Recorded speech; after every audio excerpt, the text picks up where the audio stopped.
సర్వోన్నతుడు మహిమ కలిగిన దేవానికి నివాసన మా ప్రియ పరలోకపు తండ్రి మీకు వందనాలు అయ్యా. ప్రారంభ ప్రార్థన మొదలుకుని పాటల ద్వారా ఆరాధన బట్టి మీ నామానికి మహిమ తెచ్చుకున్నారు. మరొకసారి ప్రభు నీ వాక్య పాద సన్నిధికి మేము వస్తున్నాం. ప్రభు నీ వాక్యం ద్వారా నాతో మాట్లాడండి. జుంటితేనే దారుల కంటే మధురమైనది నీ వాక్యం. ప్రభు నీ వాక్యము చేత మమ్మల్ని ఆదరించి బలపరిచి తృప్తిపరచమని యేసయ్య నామములో ప్రార్థిస్తున్నాము తండ్రి, ఆమేన్. అందరికి వందనాలండి, అందరికి వందనాలు. God bless you. దేవుని వాక్యం స్వస్థపరిచేది, దేవుని వాక్యం బలపరిచేది, దేవుని వాక్యం ఆదరణ ఇచ్చేది. దేవుని వాక్యం గురించి అనేకమైన మాటలు పరిశుద్ధ గ్రంథంలో మనం చూస్తూ ఉంటాం. జుంటితేనే దారుల కంటే మధురమైనది దేవుని యొక్క వాక్యము. దేవునికి మహిమ కలుగును గాక. మరి ఈరోజు ఆరాధనకి ముందుగా ఆరాధనలోనైనా వచ్చిన బిడ్డలందరిని బట్టి స్తుతిస్తున్నాను మనసారా. దేవునికి మహిమ కలుగును గాక. మరి ఆరాధనలో పాల్గొన్న బిడ్డలందరిని బట్టి దేవునికి మహిమ కలుగును గాక. దయచేసి గమనించాలి దేవుని ప్రియ సంగమా, చాలా మంది ఆబ్సెంట్ అవుతున్నారు. వారానికి వచ్చి 10 మందికి పైగా మానేస్తున్నారు. ఎందుకు మానేశారమ్మంటే 1,00,000 కారణాలు చెప్తున్నారు. ఎందుకు మానేశారని అడిగితే కోప్పడే వాళ్ళు ఉన్నారు, అడగకపోతే అలిగే వాళ్ళు ఉన్నారు. అడగాల తెలియట్లేదు, అడగకూడదో తెలియట్లేదు. కరవమంటే కప్ప కోపం, ఎడమంటే పాము కోపం. ఈ పాస్టర్ గారికి పని పాట ఏమీ లేదు. ఎంత బిజీ షెడ్యూల్లో ఉంటున్నాం, మన పని పాటలు మానేసుకుని ఏదో ఆఖరిలోనైనా కనపడుతున్నామని లేకుండా ఏంటి ఇప్పుడు వచ్చావు అని అడుగుతాడు మళ్ళీ అందరిలో లేపి అని. ఒకవేళ కొంతమంది నా మీద ఎన్ని పెట్టుకున్నారు కానమ్మా, దేవుడు మిమ్మల్ని దీవించునుగాక. మరి సమయానికి వస్తున్నా, ఆరాధనకు వస్తున్న బిడ్డలందరిని బట్టి మరొకసారి ప్రభుని స్తుతిస్తున్నాను. ప్రభు మిమ్మల్ని అందరినీ దీవించునుగాక. ప్రభు మనందరికీ తోడయుండునుగాక. మరి అప్పుడప్పుడు వస్తున్నటువంటి వారికి, నెలకొకసారి వస్తున్న వాళ్ళకి ప్రత్యేకమైన వందనాలు తెలియజేస్తున్నాను. సంవత్సరానికి ఒకసారి వచ్చే వాళ్ళకి నిండు వందనాలు తెలియజేస్తున్నాను. గుర్తొచ్చినప్పుడు, దెబ్బలు తగిలినప్పుడు, ఆరోగ్యం బాగున్నప్పుడు, జ్వరం వచ్చినప్పుడు, తుమ్ములు వచ్చినప్పుడు, దగ్గులు వచ్చినప్పుడు వచ్చిన వారిని కూడా మరి దేవుడు తన కృపలో ఆదరించాలని మనం ప్రార్థన చేద్దాం. దేవునికి స్తోత్రం కలుగును గాక. హల్లెలూయా. తిట్టినట్టుగా తిడుతున్నాళ్లే, కొట్టినట్టుగా కొడుతున్నాళ్లే అని అన్నట్టుగా అంటున్నాళ్లే అని ముసుముసులు నవ్వుతున్నారు. దేవుడు మిమ్మల్ని దీవించును గాక. మరి పైకంటే కోపం కదండి, అందుకని అని అన్నట్టుగా మరి మిమ్మల్ని బట్టే మేము తెలివితేటలు నేర్చుకుంటున్నాం. దేవునికి స్తోత్రం. గత ఆదివారం ఎంత విస్తారమైన వాక్యం, ఎంత ఆత్మావేశముతో మాట్లాడడం జరిగిందండి దేవుని వాక్యం. ఏమండి, ఎబెనెజర్గా దేవుడు మనకి సహాయం చేయాలంటే మనం ఏం చేయాలో చెప్పాను కదా. అదిగో సమూయేలు పిలిచాడు ఇశ్రాయేలుని, మీ హృదయాల్లో ఉన్న తీసేసుకోండి, మీ ఇంట్లో ఉన్నాయి తీసేసుకోండి అంటే తీసేసుకున్నారు. అలాగే ఇశ్రాయేలుకి సమూయేలు పిలుపునిచ్చాడు, రండి మిస్పాకి అంటే అందరూ కూడా మిస్పాకి చేరి వచ్చారు.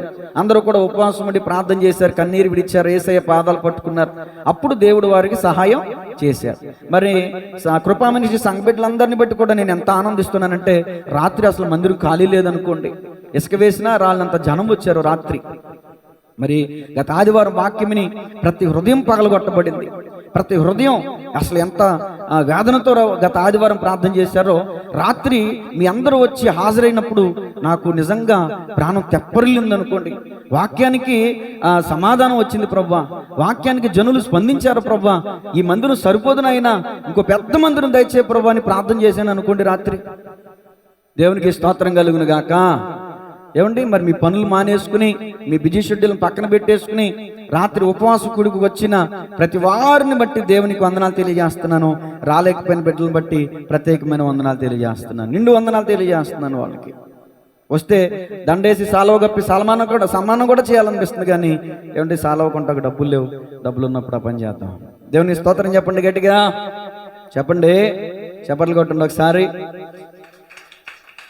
దేవునికి మహిమ కలుగును గాక. నేను ప్రశ్న అడుగుతాను, చెప్పండి. రాత్రి వచ్చిన వాళ్ళు కాదు, పునాదులు పాడైపోగా నీతిమంతులు ఏమి చేయగలరు? రాత్రి రాని వాళ్ళు, ఇప్పుడు వచ్చిన వాళ్ళు చెప్పగలరా పునాదులు అంటే ఏంటో? 11వ కీర్తన 3వ వచనం. ఈ వారం రోజుల నా ప్రయాస, ఈ వారం రోజుల నా పెనుగులాట రాత్రి నేను మాట్లాడిన 11వ కీర్తన 3వ వచనం. పునాదులు పాడైపోగా నీతిమంతులు ఏం చేయగలరు? చాలా చెప్పు, పునాదులు అంటే ఏంటి? మరియమ్మ గారు భలే పాడతారు, పునాదులు పాడై ఓయేనే. చెప్ప, ఈ చాలా మంచిగా పాడతావు కదా మరియమ్మ గారు, చెప్పండి. పునాదులు అంటే ఏంటి? అంటే పాడతామే కానీ మనకి పునాదులు అంటే ఏంటో తెలియదు. 2 చేతులు జోడించి బతిమాలుకున్నాను. పౌలు గారు కూడా కొన్ని సందర్భాలు బతిమాలుకున్నారండి. బతిమాలుకోవడం తప్పేం కాదు, కానీ మందిరానికి రమ్మని నేను బతిమాలనండి. మందిరానికి రమ్మని నేను బతిమాల. స్కూల్కి ప్రతిరోజు వెళ్ళి మంచిగా చదివి మంచిగా పరీక్షలు రాసిన వాళ్ళు ఉద్యోగాలు చేసుకుంటారు, ఉన్నతమైన స్థితిలో ఉంటారు. స్కూల్కి వెళ్లకుండా రోడ్లు అంటే తిరిగిన వాళ్ళు, పార్కులు అంటే తిరిగిన వాళ్ళు 2 గోను సంచులు వేసుకుని చెత్త బుట్ట ఏరుకుంటూ ఉంటారు. అదే ఇంకా ఎగ్జాంపుల్ చాలు. ప్రతి ఆదివారం మానక, ప్రతి శనివారం మానక దేవుని సన్నిధికి వచ్చి దేవుని వాక్యాన్ని విన్నవాళ్ళు ఆధ్యాత్మికంగా బలపరచబడతారు. పునాదులు బాగుపడతాయి, పునాదులు బలంగా ఉంటాయి. మేడ మీద ఇన్ని మేడలు కట్టినా కూలిపోతుంది. దేవుని మందిరానికి రాకుండా ఇష్టానుసారంగా అప్పుడప్పుడు వచ్చి వెళ్ళిపోతూ వచ్చి మాటలు శ్రద్ధగా వినకుండా, విని పాటించకుండా ఉన్న వాళ్ళ పునాదులు పాడైపోతాయి, సౌలులాగా పతనమైపోతాయి, క్రాక్లు ఇస్తాయి అంటే ఏదో ఒక రోజు బిల్డింగ్ కూలిపోద్ది. కాబట్టి దేవుని ప్రియ సంగమా, నేను ఇప్పుడు చేతులు జోడించి చెప్తున్న మాట ఏంటంటే, ఇప్పుడు ఇదో యూట్యూబ్ ద్వారా వీక్షిస్తున్న వారు, కృపాంశ సంఘ బిడ్డలందరూ ఇంటికి వెళ్ళిన తర్వాత 11వ కీర్తన 3వ వచనం ఇంకా అప్లోడ్ అవుతుంది.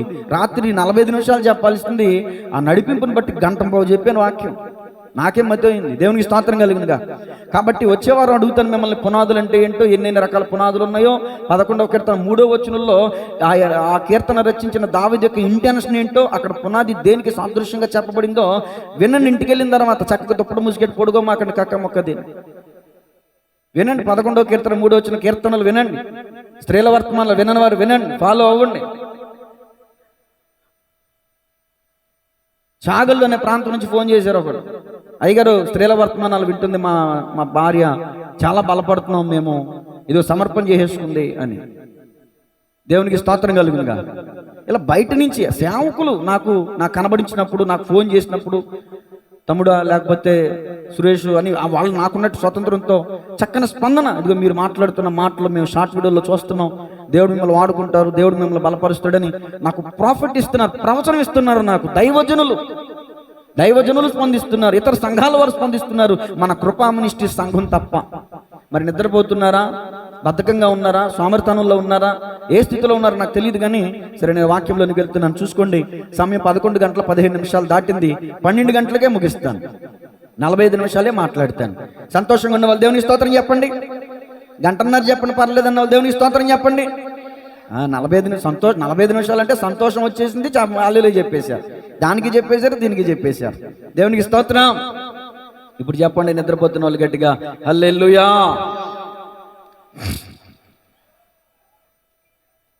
ఎక్కడ చెప్పింది? అక్కడి నుంచి వచ్చిందా? మెలకుగా ఉండమ్మా. ఇది మీ డాడీ. కొంతమందికి ముట్టుకెళ్ళి తగిలితేనే కానీ రారు, మళ్ళీ నేనేదో అన్నాను అంటారు. దేవునికి స్తోత్రం చెప్పండి గట్టిగా.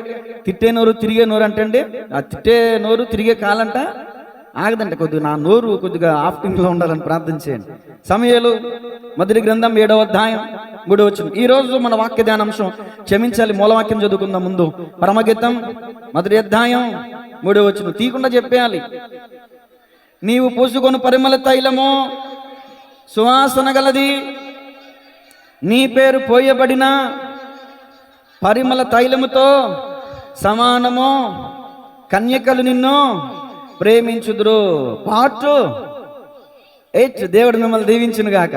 లైన్లోనే ఉన్నారు. అలా చెప్తే ఎంత సంతోషం వస్తే తెలుసా అండి. దేవునికి మహిమ కలుగును గాక. అంటే ఈ ఒక 3వ వచనంలో ఇంతవరకు 7 ప్రసంగాలు మనం విన్నాం. ఇప్పుడు 8వ ప్రసంగం వినబోతున్నాం. ఏమండి, ఏంటి పేరు? ఆయన పేరులో ఉన్న సువాసన ఏంటి? ఇక్కడ షులమితి చెప్తుంది ఈ మాట. షులమితి అంటే ఎత్తబడి సంఘానికి సాదృశ్యం. షులమితి అంటే ప్రియురాలుగా పోల్చబడింది.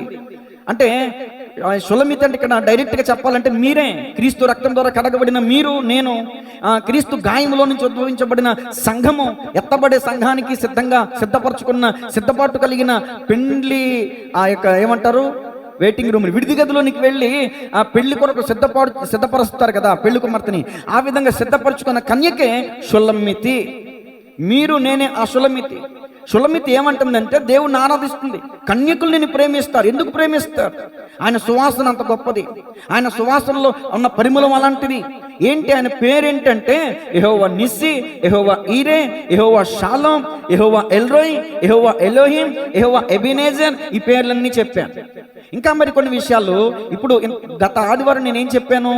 ఎందుకు ఆయన ఆరాధించాలంటే ఆయన సహాయకుడు కాబట్టి మనం ఆరాధించాలి.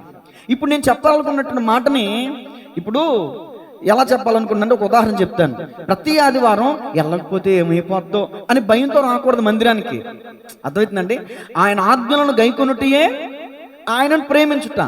6 దినాలు మీ కొరకు మీ పని చేసుకోండి, 7వ దినం విశ్రాంతి దినం నా మందిరానికి. మీరు ఆజ్ఞలను గైకొంటున్నారంటే ప్రేమిస్తున్నారు. ప్రేమతో కూడిన భయంతో మందిరానికి రావాలి, కానీ కీడొచ్చేద్దేమో ఆదివారం వెళ్ళకపోతే అనే భయంతో రాకూడదు. చూసారు, 2 రకాల భయాలు ఉన్నాయి. కీడొస్తుందేమోననే భయం, లేకపోతే ప్రేమతో కూడిన భయం. దేవునికి స్తోత్రం చెప్పండి గట్టిగా. సరే, దేవుని యొక్క వాక్యాన్ని మనం ఇప్పుడు ధ్యానం చేద్దాం. ఈరోజు మనం నేర్చుకుపోయే అంశం ఏంటంటే సైన్యములకు అధిపతియగు యెహోవా. ఈ మాట అనేక సార్లు మనం చదివాం, అనేక సార్లు మనం చదువుకున్నాం తప్ప ఈ మాటలున్న తాత్పర్యాన్ని మనం ఇప్పుడు గమనించాల. షులమితి చెప్తున్నటువంటి పేరు అక్కడ ప్రస్తావించలేదు, కానీ దైవజనుడిగా నాకు ఇచ్చినటువంటి కృపను బట్టి ఆ పేరు, ఆయనకి ఇవ్వబడిన పేర్లు ఏంటో చెప్పుకుంటా వస్తున్నాను.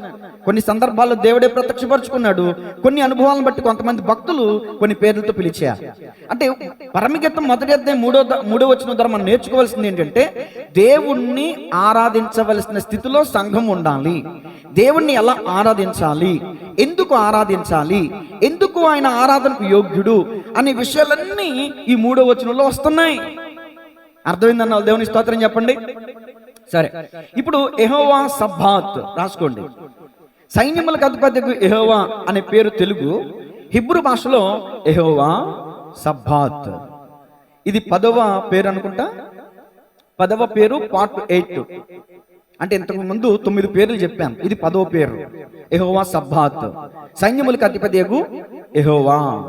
దేవుని శ్రేష్టతను, పరలోక భూలోక సంబంధమైన సర్వ సైన్యాలపై ఆయనకున్న ఆధిపత్యాన్ని తెలియజేసే పేరు సైన్యములకు అధిపతియగు యెహోవా. భూమి మీదే కాదు, పరలోకమందే కాదు, ఇది భూమి క్రింద ఉన్న పాతాళంలో కూడా ఆయనకి సర్వాధికారం ఉంది అని సూచించేటటువంటి పేరే సైన్యములకు అధిపతియగు యెహోవా. ఈ పేరు దేవుని యొక్క సార్వభౌమాధికారాన్ని సూచిస్తుంది. ఈ పేరు ఆయన విశ్వవ్యాప్త పాలనను ప్రకటిస్తుంది. ఈ పేరుని ఈరోజు మనం క్షుణ్ణంగా లోతుగా పరిశీలన చేస్తే దేవుని నిజంగా మనం ఆరాధించాలి, దేవుణ్ణి మనం నిజంగా ఆరాధించాలి అనే విషయం మనకు అర్థమవుతుంది. ఉదాహరణకి ఉపోద్ఘాతంగా ఒక మాట చెప్తాను. కంటి సమస్య వచ్చింది, ఏ డాక్టర్ దగ్గరికి వెళ్తారండి? కంటి నిపుణుల దగ్గరికి వెళ్తారు. గుండె సమస్య వచ్చింది, ఎక్కడికి వెళ్తారండి? గుండె సంబంధిత వ్యాధి డాక్టర్ దగ్గరికి వెళ్తారు. మోకాళ్ళు ప్రాబ్లం ఉన్నాయి, కీళ్ళ ప్రాబ్లం ఉంది, ఎక్కడికి వెళ్తారండి? కీళ్ళకి సంబంధించిన డాక్టర్ దగ్గరికి వెళ్తారు. మరి యేసుక్రీస్తు అంటే ఈ కంటికి సంబంధించినటువంటి డాక్టర్ దగ్గరికి గుండె సంబంధించిన రోగం కలిగిన వెళ్తే ట్రీట్మెంట్ జరగదు అక్కడ. అర్థమవుతుందండి? కానీ సైన్యములకు అధిపతియగు యెహోవా యొద్దకి ఏ రోగంతో వచ్చినా, ఏ సమస్యతో వచ్చినా ట్రీట్మెంట్ ఉంది. ఎందుకంటే సమస్తము పైన చప్పట్లు కొట్టండి, చక్కగా ఒకళ్ళిద్దరే కొడుతున్నారు. ఏదైనా మంచి మాట చెప్పినప్పుడు కొట్టాలి. దేవుని స్తోత్రం చెప్పండి గట్టిగా. చూడండి, ఒక్క అవయవానికే కాదు, ఒక్క భూమి మీదే కాదు, ఒక పరలోకంలోనే కాదు, భూమి మీద, పరలోకంలో, పాతాళంలో, ఏమంటే భూమి పైన ఉన్న, పరలోకంలో ఉన్న, పాతాళం మందు ఉన్న సమస్తం మీద ఆయనకు అధికారం ఉంది. ఒక గుండెకే కాదు, ఒక కంటికే కాదు, ఒక కాలుకే కాదు, సమస్తములైనటువంటి దేహం పైన ఆయనకు అధికారం ఉంది. ఆయన అధికారం ఉందని ఎలా తెలుస్తుంది? నేను నోటి మాటతో చెప్పేస్తే సరిపోద్దా? సర్వ సైన్యానికి ఆయన అధిపతి అని ఎలా చెప్పొచ్చు? ఇప్పుడు జనసేన అనే పేరు ఉంది, ఒక పార్టీ ఉంది. మన పవర్ స్టార్ పవన్ కళ్యాణ్ గారి పార్టీ అది. అసలు ఎల్ఈడి లైట్ తీసేయండి. ఈ ప్రకృతిని బట్టి అలా అప్ అండ్ డౌన్స్ అవుతూ ఉంటుంది, దాన్ని ఏం పెద్దగా పట్టించుకోమాకండి. ఎలా వచ్చినా పర్వాలేదు, స్వరం ప్రాముఖ్యం. దేవుని స్తోత్రం చెప్పండి గట్టిగా. ఇప్పుడు పవన్ కళ్యాణ్ గారు ఒక పిలుపు ఇచ్చారు, నేను పలానా ఆంధ్రాలో పలానా విజయవాడ వస్తున్నానని. జన సైనికులు తెల్లారితే ఎక్కడుంటారు చెప్పండి? విజయవాడలో ఉంటారు. ఎన్ని పనులున్నా టాపీ పనులు మానేస్తారు, కూలి పనికి వెళ్తాం మానేస్తారు, జాబ్కి వెళ్ళటం మానేస్తారు. కారణం ఏంటో చెప్పగలరా? వారి నాయకుడు అంటే అభిమానం, వారి నాయకుడు అంటే ప్రేమ, గౌరవం, విలువ. అంటే ఈ జన సైనికులందరికీ జన సైనికుడు ఏది చెబితే అది చేస్తారు. అది వేదవాక్కు లాంటిది అనమాట. నేనంటాను, పవర్ స్టార్ సైనికులందరికీ జనసేన నాయకుడైతే యేసుక్రీస్తు ప్రభులు వారు సర్వ ప్రపంచానికి నాయకుడు. గట్టిగా చప్పలు కొడుతూ దేవుని నామమున మహిమ పరుద్దాం. దేవునికి స్తోత్రం చెప్పండి గట్టిగా. హల్లెలూయా. విచిత్రం ఏంటంటే పవన్ కళ్యాణ్ గారు ఏం చెప్తే రక్తం ఇవ్వమంటే రక్తం ఇస్తారు, కళ్ళు ఇమ్మంటే కళ్ళు ఇచ్చేస్తారు, కిడ్నీ ఇమ్మంటే కిడ్నీ ఇచ్చేస్తారు. కానీ దేవుడు ఒక ఆదివారం ఇమ్మంటే ఇస్తలా. ఒక ఆదివారం, ఒక రోజు. చూడండి మరి పవన్ కళ్యాణ్ గారిని అభిమానించే జన సైనికుల యొక్క వ్యక్తిత్వం ఎలా ఉంది, క్రీస్తు ప్రభుల వారిని వెంబడిస్తున్న విశ్వాసుల యొక్క వ్యక్తిత్వం ఎలా ఉంది ఆలోచించండి ఒకసారి. పరిశుద్ధ గ్రంథంలో శతాధిపతి అని ఒక వ్యక్తి ఉన్నాడు. అంటే అర్థం ఏంటి? దేవుడు మిమ్మల్ని దీవించును గాక అంటే 100 మంది మీద అధికారి. ఇప్పుడు ఆ 100 మందిని ఈ శతాధిపతి అధికారి కూర్చోమంటే కూర్చుంటారు, నుంచోమంటే నుంచుంటారు, ఏం చేయమంటే చేస్తారు. మరొక గ్రూప్ ఉంది, ఆ గ్రూప్ వాళ్ళకి చెప్తే వాళ్ళు చేస్తారా? వాళ్ళు చేయరు. ఈ 100 మందికి ఎవరు గురు అంటే తన అధికారి. ఈ 100 మంది మీద ఎవరైతే అధికారిగా ఉన్నారో ఆయన మాట వింటారు, కాబట్టి ఆయనకు శతాధిపతి. శతాధిపతి అంటే 100 మంది మీద అధిపతిగా ఉన్న వ్యక్తిని శతాధిపతి అంటారు. మరి యేసుక్రీస్తు ప్రభుల వారిని సైన్యములకు అధిపతి, సైన్యానికి కాదు, సైన్యములకు అధిపతి. ఏంటా సైన్యం? ఈరోజు మనం ధ్యానం చేయబోతున్నాం. కంగు తింటాం అన్నమాట. ఈ వచనాన్ని స్పష్టంగా మనం అర్థం చేసుకుంటే ఆకాశవాసులు ఉన్నాయండి. అంటే ఆకాశవాసులు అంటే ఆకాశంలో వసించేటటువంటి ఎవరిని వసిస్తున్నారండి అక్కడ? ఆకాశంతో రాత్రితే మన పైకి చూస్తే ఏం కనిపిస్తాయి? మనకి నక్షత్రాలు కనిపిస్తాయి, సూర్యచంద్రులు కనిపిస్తాయి. చూడండి, ఆకాశవాసులు అంటే సూర్యచంద్రులు, నక్షత్రాలు ఆయన సైన్యం. రాసుకోండి. ఈ భూమిపై ఉన్నటువంటి జలచర జంతువులు, భూచర జంతువులు, నేలను ప్రాకే పురుగులు, సమస్తం ఆయన సృష్టి. ఉపద్ఘాతం ఇస్తున్నాం, తర్వాత రిఫరెన్స్ తో సహా మీకు తేల్చేస్తాను. దేవుని స్తోత్రం చెప్పండి గట్టిగా. మచ్చుకి ఒక మాట ఇప్పుడే చెప్పాను, అధికారి ఏం చెప్తే 100 మంది అదే చేస్తారు, అతను అధిపతి. దేవుడు ఏం చెప్తే తన సైన్యం అది చేయాలి. మరి తన సైన్యం చేస్తుందో లేదో పరిశీలన చేద్దాం. యెహోషువ కాలంలో యుద్ధం జరుగుతుంది. యుద్ధం జరిగినప్పుడు శత్రువులు మిగిలిపోయారు, టైం అయిపోతుంది. అప్పుడు యెహోషువ ఎలుగెత్తి ప్రార్థన చేశాడు, సూర్యుడా నువ్వు గిబియాలో నిలువుము, ఓ చంద్రుడా నువ్వు అయ్యాలో నిలువుము అని ప్రార్థన చేశాడు. యెహోషువ ప్రార్థన విన్న దేవుడు సూర్య చంద్రులకి ఆజ్ఞాపించాడు. ఏమని? సూర్యుడా గిబియాలో ఆగు, చంద్రుడా అయ్యాలో ఆగు. ఆగిపోయారా లేదా? ఇప్పుడు చెప్పండి. ఆయన మాటకి విధేయత చూపి సూర్యచంద్రులు నిలిచిపోయారంటే మరి సూర్యుడు చంద్రుడు ఎవరికి సైన్యమై ఉన్నారు? దేవునికి సైన్యమై ఉన్నారు. ఇది తెలిస్తే సూర్యుడికి చంద్రుడికి నమస్కారం చేయరు ఎవరో కూడా. సైన్యాధిపతి గొప్పోడా? సైన్యం గొప్పదా? సైన్యం కలిగిన సైన్యాధిపతి గొప్పవాడు. ఈజిప్ట్ వాసులు ఏం చేస్తారంటే సూర్యుడిని దేవునిగా ఆరాధిస్తారు, చంద్రుడిని దేవునిగా ఆరాధిస్తారు. ఈజిప్ట్కి పంపించిన 10 తెగుల్లో చీకటి ఒక తెగులు. ఎందుకు వచ్చిందో తెలుసా? అక్కడ చీకటి వాళ్ళు వెలుగుని అంటే సూర్యుడిని వెలిగించే సూర్యుడిని దేవుడిగా ఆరాధిస్తారు. సూర్యుడి వల్లే కదా మనకి వెలుగు వస్తుంది అని సూర్యుడిని ఆరాధిస్తున్నారు. కానీ అసలు ఆ సూర్యుడిని సృష్టించిన దేవుడు నీతి సూర్యుడై ఉన్నాడని, ఆయన ఆరోగ్యకరమైన రెక్కల కింద మనకి స్వస్థతని తెలుసుకోలేకపోతున్నారు. నిజమే, మనకు కనిపించే ఈ సూర్యకిరణాల ద్వారా చెట్లకి చాలా ఆరోగ్యం, మనుషులకి చాలా ఆరోగ్యం. డి విటమిన్ వల్ల మనుషులకి చాలా ఆరోగ్యం. నేను అంటాను, ఈ సూర్యుడు కూడా నీతి సూర్యుడి యొక్క వాక్కుకు నిలబడిపోయాడు. గట్టిగా చప్పట్లు కొడుతూ దేవుని నామమున మహిమపడదాం. మోషే ప్రార్థించగా మన్నాను, మోషే ప్రార్థించగా మన్నాను, యెహోషువ ప్రార్థించగా సూర్య చంద్రుల నాపితివి. యెహోషువ ప్రార్థించగా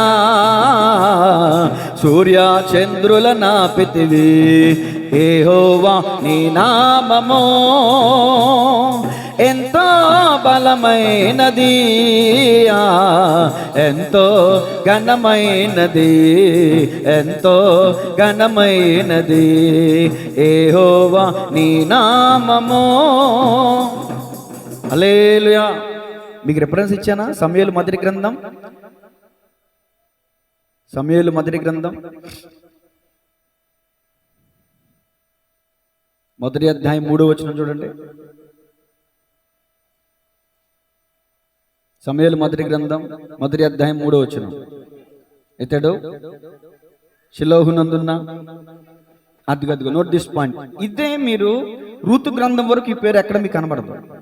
ఈ పేరు స్టార్టింగ్ లో ఎక్కడ కనిపించిందంటే ఈ మొదటి అధ్యాయం 3వ వచనంలోనే కనిపించింది. సైన్యములకు అధిపతియగు యెహోవా అనే పేరు ఇక్కడ స్టార్ట్ అయింది. రెండవసారి ఎవరి నోట ఈ మాట పలికిందో, ఎవరి నోట ఈ మాట ఉచ్చరించడం జరిగిందో ఆ మాట చెప్పి నేను ముగించేస్తాను. ఎందుకంటే అనేక చోట్ల ఉన్నాయి సైన్యములకు అధిపతి యెహోవా అని. ఆ విషయాలన్నీ చెప్తే వచనాధార ప్రసంగం అయిపోద్ది. నేను పరమగీతం చెప్తున్నాను, మొదటి అధ్యాయం 3వ వచనం చెప్తున్నాను.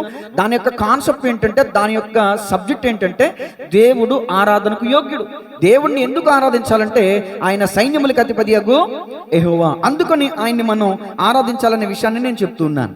సరే, ఇప్పుడు ఇదే అధ్యాయంలో 10వ వచనం చూడండి. ఎవరి నోట పలికింది ఈ మాట? బహు దుఃఖాక్రాంతురాలై వచ్చి యెహోవా సన్నిధిని ప్రార్థన చేయుచు బహుగా ఏడ్చుచు, సైన్యములకు అధిపతి వగు యెహోవా, నీ సేవకురాలైన నాకు కలిగిన శ్రమను చూచి నీ సేవకురాలనైన నన్ను మరొక జ్ఞాపకము చేసుకుని నీ సేవకురాలైన నాకు మగపిల్లను దయచేసిన ఎడలా వాని తల మీదకి క్షౌరపు కత్తి ఎన్నటికీ రానియక వాడు బ్రతుకు దినములన్నిటను నేను వానిని యెహోవావగు నీకు అప్పగింతునని మ్రొక్కుబడి చేసుకునేను.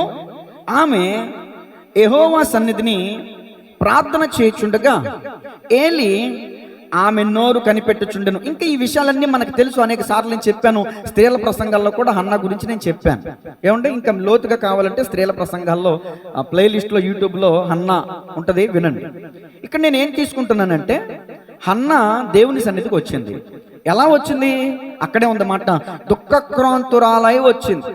ఈరోజు ఈ మాటలు వింటున్న దేవుని ప్రియ సంగమా, పైకి ఆడవలేకపోవచ్చు, జనాలు చూసి ఎక్కిరింతిస్తారని.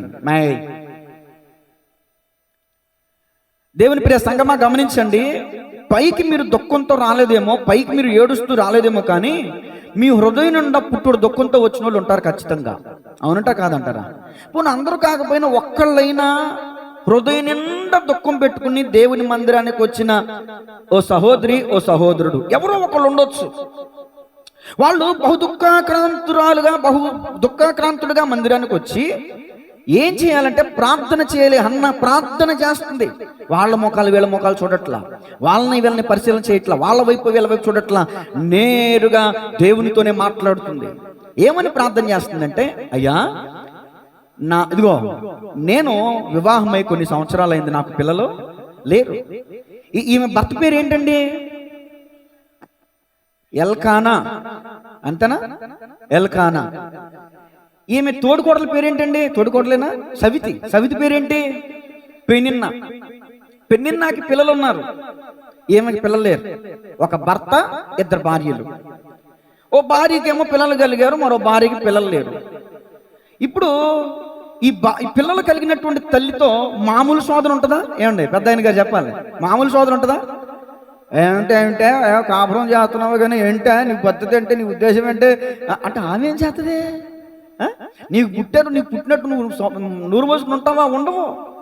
ఈ ఉన్న వాళ్ళందరూ చూసి ఏమున్నా సరే, బిల్డింగ్ ఉన్నా, కారు ఉన్నా, ఇవి ఉన్న వాళ్ళందరికీ ఒక గర్వం ఏంటంటే, లేనోని చూసి తుణీకరించడమే వాళ్ళ పని. ఈ ఉన్న వాళ్ళకు ఉన్న జబ్బు ఏంటంటే, నాకు కాబట్టి ఉంది, నేను కాబట్టి కలిగి ఉన్నా, నీకేముంది బోడీ అంటారు. సరే తర్వాత ఉంటుంది, ముందు ఉంటుంది, అది ఏదో అన్నట్టు.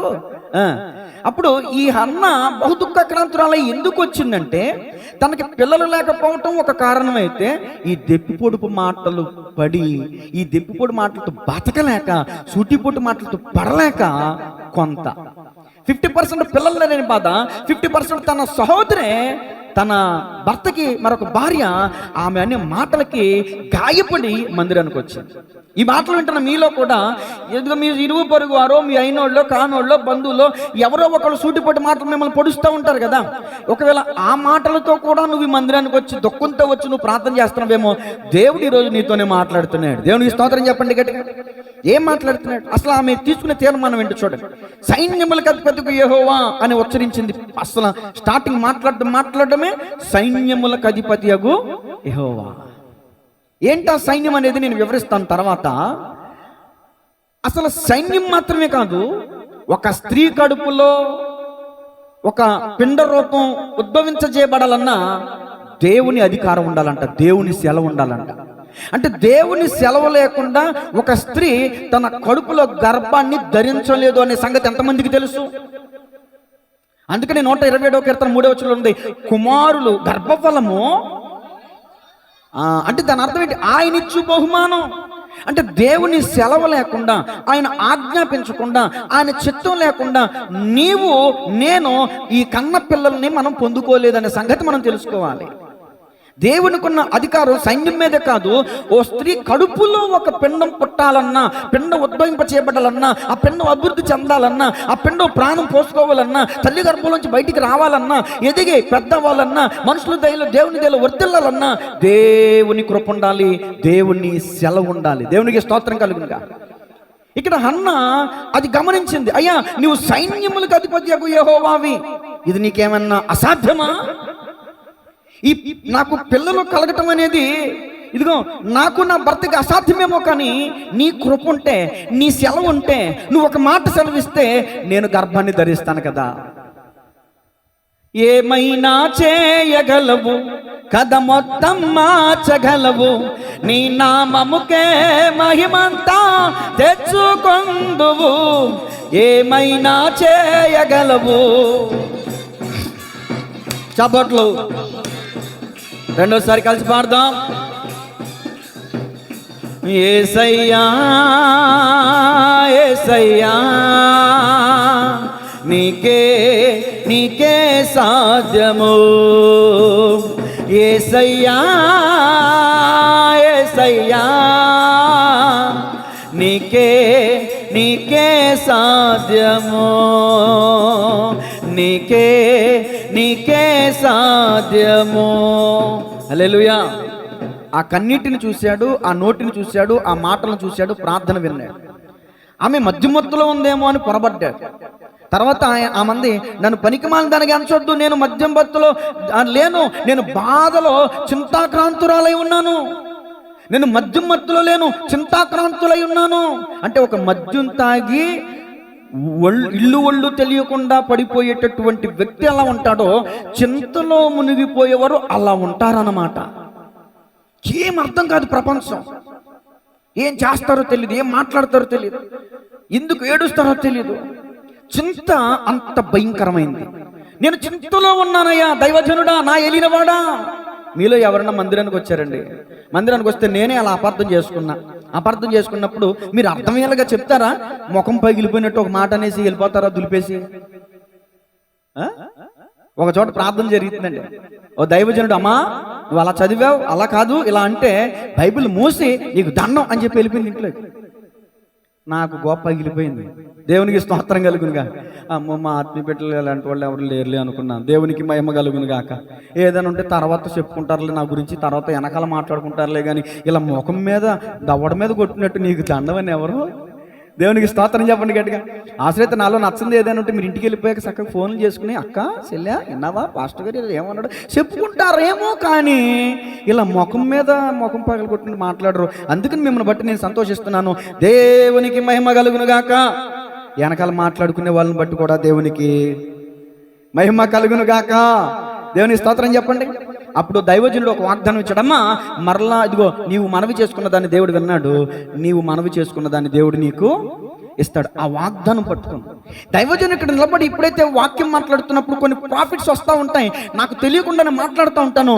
ఆ ప్రాఫిట్ని, ప్రవచనాన్ని మీరు పట్టుకుని సంతోషంగా ఉంటే ఇదిగో అప్పుడు దాకా అన్నపానాలు మానేసి ఆకలి దప్పికలతో నిట్టూర్పులతో భర్త కాలర్ పట్టుకుని నాకు బిడ్డనిస్తావా సత్తావా అన్నట్టు గొడవ వేసుకునేదంట. ప్రతిరోజు గొడవే. దైవజనుడు ఎప్పుడైతే ఆ మాట ఇచ్చాడో అప్పుడు చూడండి, అక్కడ మీ తర్వాత ఇంటికి వెళ్ళి చదువుకోండి, సంతోషంతో తిరిగి వెళ్ళిందంట. ప్రతిరోజు అన్నం తింటుందంట. అంటే అప్పుడు దాకా సంతోషంగా ఆహారం తింటుందంటండి. ఇక నా బాధ తీరిపోయింది, నాకు దేవుడు వాగ్దానం ఇచ్చి ఈ రోజు దేవుడు సంఘములో ఆ వాక్యము ద్వారా దైవజనుడి ముఖాంతంలో నుంచి దేవుడు నాతోనే మాట్లాడాడు.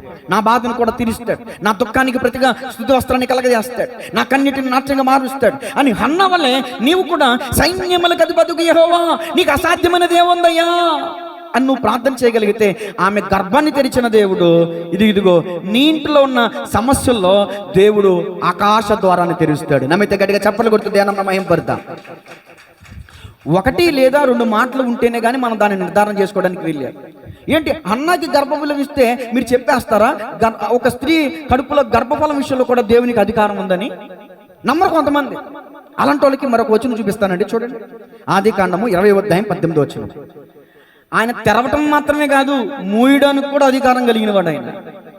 ఎలా అనగా ఏమా అబ్రహాము భార్య అయిన శారాను బట్టి దేవుడు అబీమెలెకు ఇంటిలో ఏంటమ్మా ప్రతి గర్భమును, అంటే తన భార్య కావచ్చు, తన దాసుల యొక్క భార్యలే కావచ్చు, తన ఊరిలో తన ఇంట్లో తన ప్రాంతంలో ఉన్న ప్రతి ఆడపడుచు యొక్క గర్భాన్ని, ప్రతి భార్య యొక్క గర్భాన్ని దేవుడు ఏం చేశాడంట? మరి ఈ మాటను బట్టి మీకేమర్థం కావాలి? గర్భాన్ని ఆయన తెరవగలడు, ఆయన మూయగలడు. అందుకని ఆయన సర్వాధికారము కలిగిన దేవుడు, సైన్యములకు అధిపతియగు యెహోవా. అది సమస్య ఉన్నా కాడ చూడండి పరిష్కారం ఉంటుంది ఖచ్చితంగా. పరిష్కారం లేని సమస్య ఉండదు. ఈ రోజున హన్న అయితే దానికి ఆమె కలిగిన సమస్యకి పరిష్కారాన్ని సరైన స్థలానికి వచ్చింది, సరైన రీతిలో ప్రార్థన చేసింది, సరైన ఒడంబడిక చేసుకుంది, సరైన తీర్మానం చేసుకుంది. నేను అంటాను, ఏ దుఃఖంతో ఏ బాధతో నువ్వు మందిరానికి వచ్చావో నాకు తెలియదు, కానీ నీవు ఈ రోజున దేవునితో ఒక ఒడంబడిక, అయ్యా ఇదిగో నా హృదయాన్ని పరిశోధించి చూడుము, నీకు ఆయాసకరమైన మార్గము నా యందున్నదేమో చూడుము, నిత్యమైన మార్గమున నన్ను అని ఒక చిన్న కమిట్మెంట్లోకి నువ్వు వస్తే, అంటే నువ్వు నడిచే మార్గం నీ స్వచ్ఛతానుసారమైన మార్గాలు నువ్వు నడుస్తున్నావు ఇప్పటి వరకు, కానీ అయ్యా నా మార్గాలన్నీ తుడిచేసుకుంటున్నాను, నీవు నడిపించే మార్గంలోనే వెళ్తాను, నువ్వు చెప్పిందే చేస్తాను, కాని పని నేను చేయను, కాని మాట నేను మాట్లాడను, నా హృదయాన్ని నీకు అప్పగిస్తాను, నా మార్గాల్ని నీకు అప్పగిస్తాను, నా శరీర ప్రార్థన మీద అధికారం నీకు ఇచ్చేస్తున్నాను, సైన్యములకు అధిపతి యెహోవా నా మీద కూడా అధికారం నీకు ఇస్తున్నా. హన్న తాను దేవునికి సమర్పించుకుంది, దేవుడు జోక్యం చేసుకున్నాడు. నీ కుటుంబంలో దేవుడు కార్యం చేయాలంటే, నీ కుటుంబంలో మూయబడిన ద్వారాలు తెరవబడాలంటే, అక్క చెల్లి తమ్ముడు అన్న, నీ శరీర ప్రాణాత్మల మీద, నీ జీవితం మీద, నీ బ్రతుకు మీద ఆయన అధికారానికి నువ్వు ఒప్పుకోవాలి. నీ చిత్తానుసారముగా ప్రవర్తించుట నాకు నేర్పించు, అడుగు, తప్పులేదు. నీకు రాకపోతే ఎలా ప్రవర్తించాలో నీకు తెలియకపోతే అడుగు. భక్తులు అడిగారు, అయ్యా కపటపు నడత నాకు దూరము చేయమన్నాడు యోబు గారు ప్రార్థనలో, తెలుసా అండి? ఈరోజు సైన్యములకు అధిపతి యెహోవా, సమస్తం మీద అధికారం కలిగిన యెహోవా, మరి నీ కుటుంబం మీద, నీ కుటుంబ విషయంలో ఎందుకు జోక్యం చేసుకున్నాడో తెలుసా? ఇదిగో నీ స్వచ్ఛతానుసారమైన మార్గాల్లో నువ్వు వెళ్తున్నావు కాబట్టి. దేవుని స్తోత్రం చెప్పండి గట్టిగా. సరే, ఇంకొక ఎగ్జాంపుల్ కూడా ఇస్తా. సమూయేలు 2వ గ్రంథం 6వ అధ్యాయం 20వ వచనం. సమూయేలు 2వ గ్రంథం 6వ అధ్యాయం 20వ వచనం చదవాలమ్మ త్వరగా. తన ఇంటి వారిని దీవించుటకు దావీదు తిరిగి రాగా సౌలు కుమార్తెయగు మీకాలు దావీదును ఎదుర్కొన్న బయలుదేరి వచ్చి హీన స్థితి కలిగిన పనికత్తులు చూచుచుండగా వెద్దుడొకడు తన బట్టలు విప్పివేసినట్టుగా ఇశ్రాయేలీయులకు రాజువైన నీవు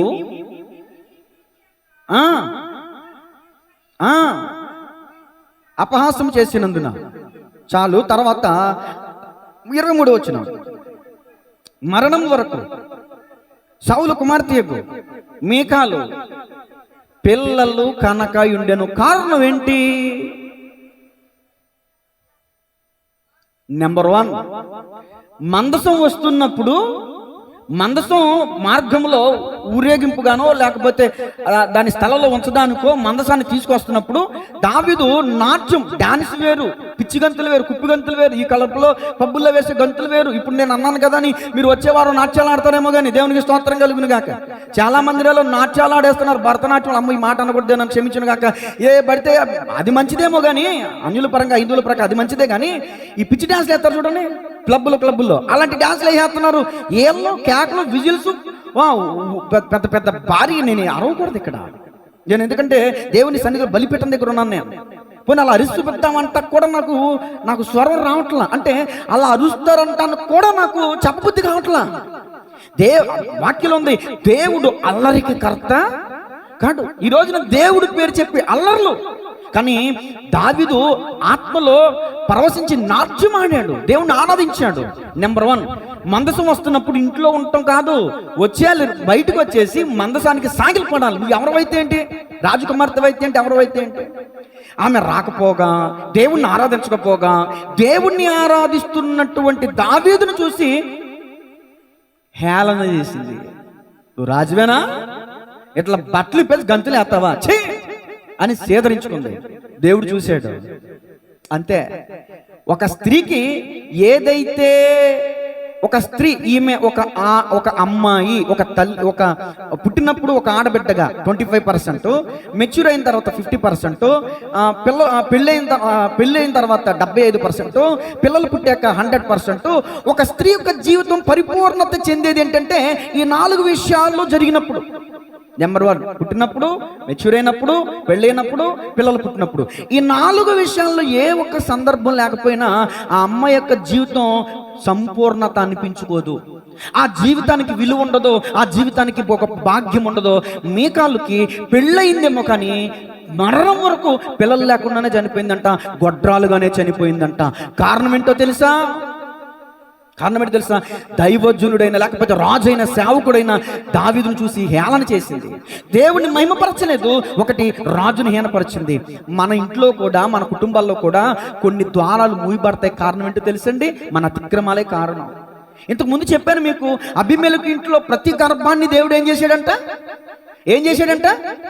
మరి తర్వాత తెరిచాడు కూడా. ఎప్పుడు? అబీమెలెకు తప్పు తెలుసుకుని శారాని తీసుకెళ్లి అబ్రహాముకి అప్పగించి, నీ భార్య తీసుకో బాబు, నేను టచ్ చేయలేదు నాయనా, నీకు వందనాలు, ఇది నీ భార్య, నువ్వు తీసుకో, నా కోసం ప్రార్థన చేయి అన్నప్పుడు అబ్రహాము ప్రవక్త గనక అబీమెలెకు కోసం ప్రార్థన చేస్తే తిరిగి అబీమెలెకు ఇంట్లో గర్భం తెరవబడింది, పిల్లలు పుట్టారు. గట్టిగా చప్పట్లు కొడుతుంది దేనని మహిమపడతా.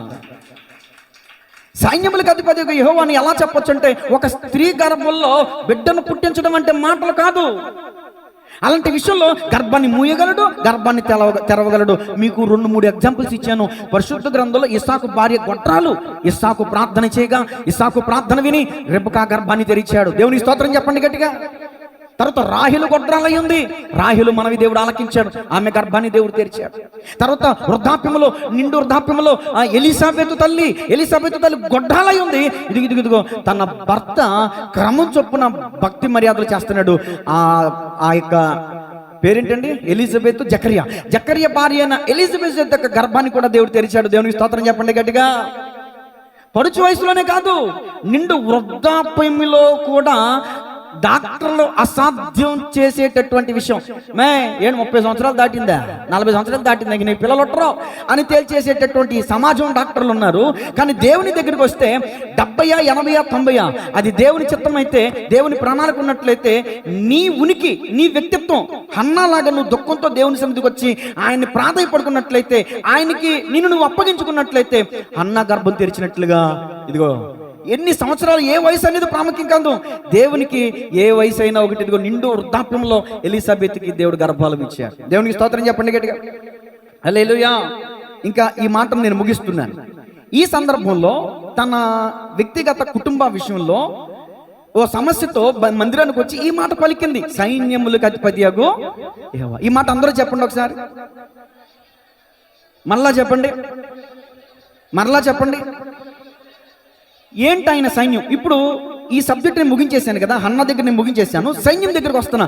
ఏంటి ఆయన సైన్యమో చెప్పి నేను వాక్యాన్ని ముగించేస్తాను. ఎందుకు మనం దేవుని ఆరాధించాలంటే ఆయన సమస్తానికి ఏమండి అధికారి అయి ఉన్నాడు. భూమి మీద, ఆకాశంలో, ఆకాశం పైన, భూమి క్రింద సమస్తమైన వాటికి ఆయన ఆధిపత్యం కలిగిన వాడు. ఆయన సర్వలోక జగద్రక్షకుడు, రాజ్య పరిపాలకుడైన రాజాది రాజా, రవికోటి తేజ, రమణీయ సామ్రాజ్య పరిపాలక. పడాలి. రాజాది రాజా, రమణీయ సామ్రాజ్య పరిపాలక, విడువని కృపణాలో స్థాపించెనే, సియోనులోనున్న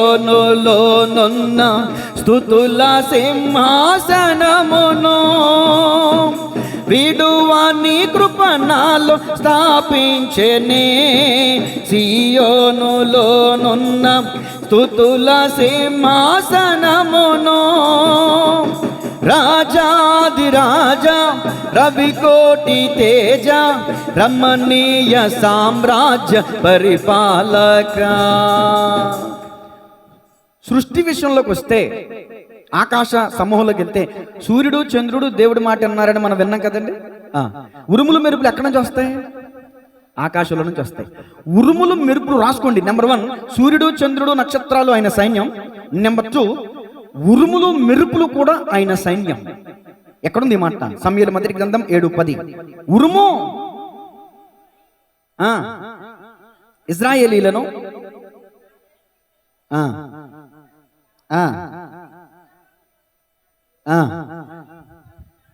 7వ అధ్యాయం 10వ వచనమేనండి.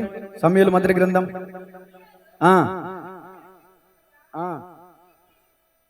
చదవండి. అదే మొదటి సమూయేలు 7వ అధ్యాయం 10వ వచనం. వచ్చిరి. అయితే యెహోవా ఆ దినమున ఫిలిష్తీయుల మీద మెండుగా ఉరుములు ఉరిమించి వారిని తారుమారు చేయగా. ఇప్పుడు నేను మిమ్మల్ని ప్రశ్న అడుగుతా. మీలో ఎవరైనా ఇక్కడికి వచ్చి ఒక ఉరుము ఉరిమించండి, ఒక మెరుపుని మెరిపించండి. మన నల్ల వద్దా? మనం చేయగలమా?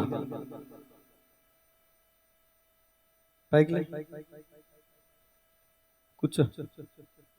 ఏమో నా స్వాధీనంలో ఉంది కాబట్టి నేను చెప్పిన మాట ఉంది. ఏసురాక్తమే చేయం. ఆమె నా స్వాధీనంలో, నా చేతిలో ఉంది కాబట్టి నా మాట ఇప్పుడు నేను ఉరుము ఉరుము అంటూ వింటదా నా మాట? ఎవడరు నువ్వా అంటది. దేవునికి స్తోత్రం చెప్పండి గట్టిగా. అంటే ఉరుములు మెరుపులు మెండుగా చేసి అపజయమేచును అపవాదికిని, అపజయమేచును అపవాదికిని. యెహోవా నా బలమా, యథార్థమైనది పరిపూర్ణమైనది. యెహోవా. హల్లెలూయా. సముద్రము లోపల ఉన్నది ఏదో మీకు కనబడద్దా? నాకు కనబడద్దా? కనబడ. సముద్రం లోపల పెద్ద తిమ్మింగలం ఉంది. ఆ తిమ్మింగలానికి దేవుడు ఆజ్ఞాపించాడు, ఓ తిమ్మింగలమా ఏదో పేరు పెడదాం. ఏ స్వీటియో, ఏ బోటియో, లేకపోతే ఏదో ఉంటుంది కదా, ఏ లక్కీయో ఏదో ఆయనకి ఉంటాయి పేర్లు. మీరు కుక్కలకి, అమ్మో శునకాలకి పేర్లు పెట్టుకున్నప్పుడు ఆయన చేపలకి పేరు పెట్టడా?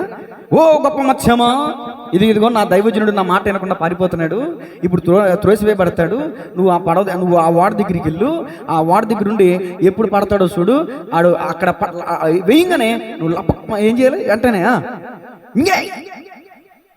నీ కడుపులో దాచుకో. నేను చెప్తా మళ్ళీ ఎప్పుడు నువ్వు బయట ఎట్టాలో. ఒక చేప దేవుని మాట ఏంటంటే, ఇప్పుడు చెప్పండి, జలచర జంతువుల మీద అధికారం కలిగిన వారెవరో? ఆ సర్పానికి దేవుని మాట అంటే ఎంత శ్రద్ధ అంటేనండి, ప్రభువా నా పిల్లలు కొద్దిగా ఆహారం కోసం ఎదురు చూస్తుంటారు, నా పిల్లలకి వెళ్ళి ఒక మాట చెప్పిపోతాను అందా తిమ్మింగలో. అసలు ఆయన ఆజ్ఞాపించటమే ఆలస్యం, ఆ వాడ చుట్టూ తిరిగేస్తుందంట. తిరిగేస్తుంటే అసలు ఆ వాడలో ఉన్న వాళ్ళు భయపడిపోయారంట. ఇది ఏంటో తెలియక, ఏదో భయంకరమైన తుఫాను, ఏదో భయంకరమైన గాలి వచ్చేస్తుందని పడిపోయిపోయారు. అసలు దీని ఆరాటం ఏంటంటే, దేవుడు నన్ను పిలిచాడు, నన్ను పిలిచి తన దైవజనుని నా కడుపులో పెట్టుకోమన్నాడు. దైవజనుడా రా పడు, నేను మింగాలి, నేను దేవుని మాట వినాలి, దేవుని మాటకి విధేయత చూపించాలి. అట్టి తీవ్రత, అట్టి ఉబలాటం నీకుందా? దేవుని మాట వినటానికి ఒక ఒక మత్స్యము చూపించినటువంటి ఇంట్రెస్ట్ నీకుందా దేవుని మాట పట్ల? దేవుని స్తోత్రం చెప్పండి గట్టిగా. మత్స్యము దేవుని మాట విందంటే మత్స్యం ఒక సైన్యం, దేవుడు సైన్యానికి అధిపతి. దేవునికి స్తోత్రం చెప్పండి గట్టిగా. మత్స్యమే కాదండి, ఇప్పుడు మత్స్యం ఎక్కడ తిరుగుతుంది? ఎక్కడ తిరుగుతుంది? సముద్రంలో. సముద్రాన్ని కూడా ఆయన గద్దిస్తే ఏమైపోద్దంట?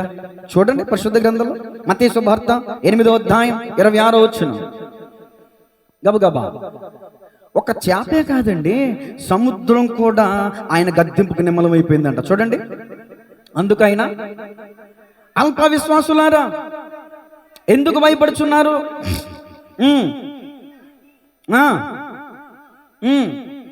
గద్దింపగా మిక్కిలి నిమ్మల. దేని గద్దించాడంటండి? గాలిని గద్దించి గాలి మేడలు కూల్చిన నీతో అరణ్యవాసమే నాకు మేలాయే. గాలిని గద్దించి యేసన్న గారు పాట రాశారు. ఆయన పాట ప్రతి పాట వాక్యమే. మీరు గద్దించండి ఒకసారి, గాలిని ఆగిపోద్దామా? ఏమండి? సముద్రాన్ని గద్దించాడంట. కెరటాలు పొంగిపోతుందంట. సముద్రమా ఆగు అంటే ఆగిపోయిందంట. చప్పట్లు కొట్టరే. అది చిన్న శతక విషయం అనుకుంటున్నారా? ఎర్ర సముద్రము నీ ఆజ్ఞ మేరకు రాదారిగా మారగా దాటిరే నీ జనులు బహుక్షేమముగా. ఆ జలములలోనే శత్రు సైన్యము మునిగిపోయేనే. ఆ జలములలోనే శత్రు సైన్యము మునిగిపోయేనే. కృపా సత్య సంపూర్ణుడా. చప్పట్లు. చక్రవర్తివి నీవే యేసయ్యా, సర్వలోకానికే చక్రవర్తివి నీవే యేసయ్యా. నా సన్మానానికే మహనీయుడవు నీవేనయ్యా, మహనీయుడవు నీవే. గట్టిగా. మహనీయుడవు మహనీయుడవు. ఈ పాట ద్వారా యేసన్న గారు దేవుని ఆరాధిస్తున్నారు. సర్వలోకానికి చక్రవర్తివి నీవేనయ్యా. ఒక చక్రవర్తి ఏదంటే అది ప్రపంచం అంతా చేయాల్సిందే. ఇప్పుడు పైనటువంటి చక్రవర్తి, సైన్యములకు అధిపతి అయిన చక్రవర్తి సముద్రానికి ఆజ్ఞాపిస్తే ఆ సముద్రం 2 పాయలు అయిపోయింది. ఈజిప్ట్ ఫరో యొక్క సైన్యం ఏంటో తెలుసా? సైన్య బలం ఏంటో తెలుసా? రథాలు. అక్కడ ఉన్నటువంటి ప్రాంతానికి అనువైనటువంటి ఆ రథాలు ఎవరికైతే ఉంటాయో వాళ్ళు యుద్ధంలో సక్సెస్ఫుల్ లైఫ్ సాధిస్తారు, విజయాన్ని సాధిస్తారు. ఈజిప్ట్ నాయకుడైన ఫరో యొక్క బలగం రథాలు. కానీ సర్వాధికారము కలిగిన సైన్యములకు అధిపతి అయిన ఆయన సైన్యం ఏంటి? ఎర్ర సముద్రం. గట్టిగా చప్పట్లు కొట్టండి. ఆయన కత్తుల్ని పంపించలేదు, డాళ్లను పంపించలేదు, సైనికులు పంపించలేదు. ఆ సైన్యంతో పోరాడడానికి, ఆ సైన్యాన్ని హతమార్చడానికి ఎర్ర సముద్రంలో ముంచేసాడంట. మళ్ళీ ఇంకెప్పుడు అలాంటి ఐగుప్తులను చూడలేదంట. సముద్రం ఆయన సైన్యం, సముద్రంలో ఉన్న జలచరములు ఆయన సైన్యం, భూమి మీద ఉన్న సమస్త సృష్టి ఆయన సైన్యం. అందుకనే సైన్యములకు అధిపతికి యెహోవా అని, యెహోవా సబ్బాత్ అని మన దేవుణ్ణి స్తుతింపబద్ధులమై ఉన్నాం. అది ధర్మం, అది మన బాధ్యత, అది మన కర్తవ్యం. నువ్వు స్తుతించట్లేదంటే నువ్వు దేవుని మహింపరచట్లేదు అని అర్థం. దేవుని స్తోత్రం చెప్పండి గట్టిగా.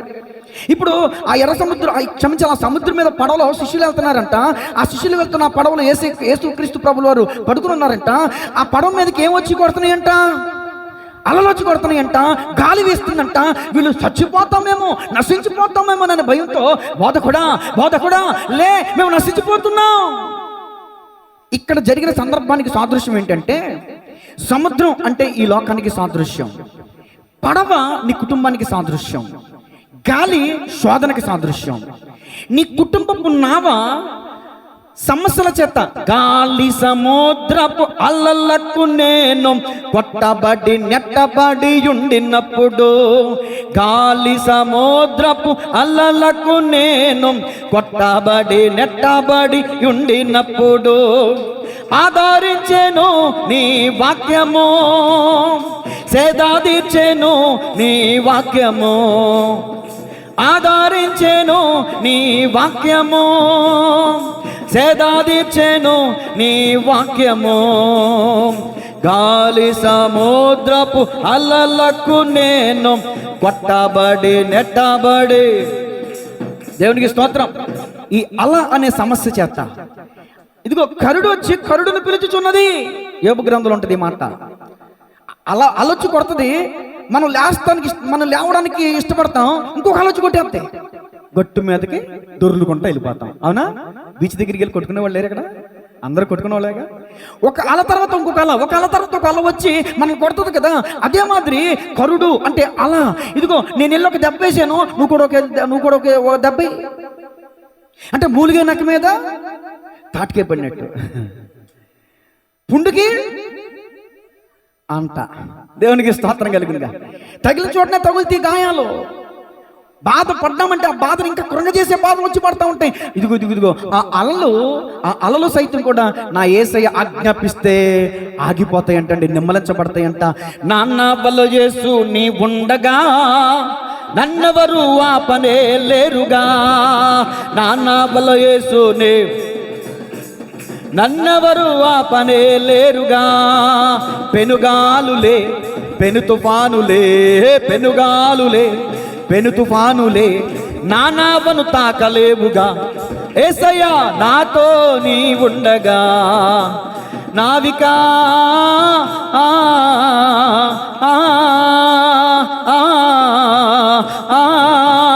నావికా నడిపించు, జీవ మార్గమునకు నా నావను మళ్ళించు.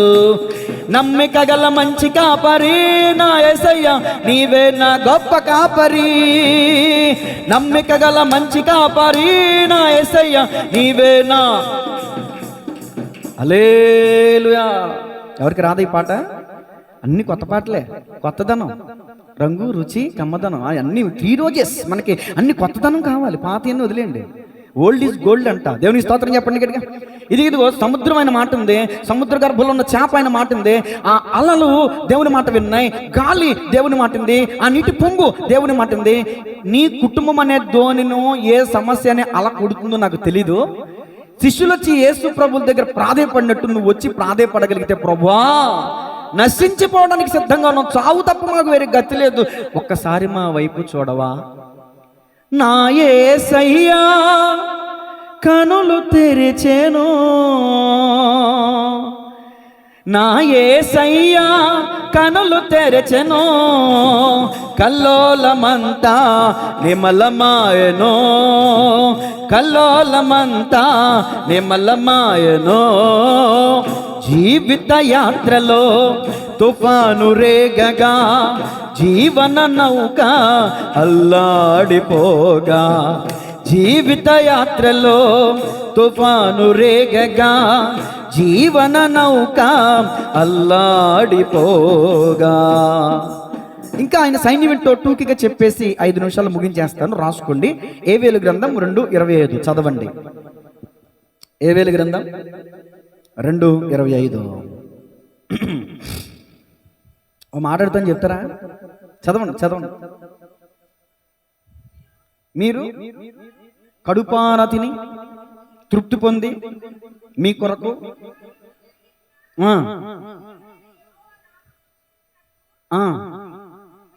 నేను పంపిన మిడతలను, గొంగల పురుగులను, ఏంటంట పసర పురుగులు, అమ్మో చీడ పురుగులు,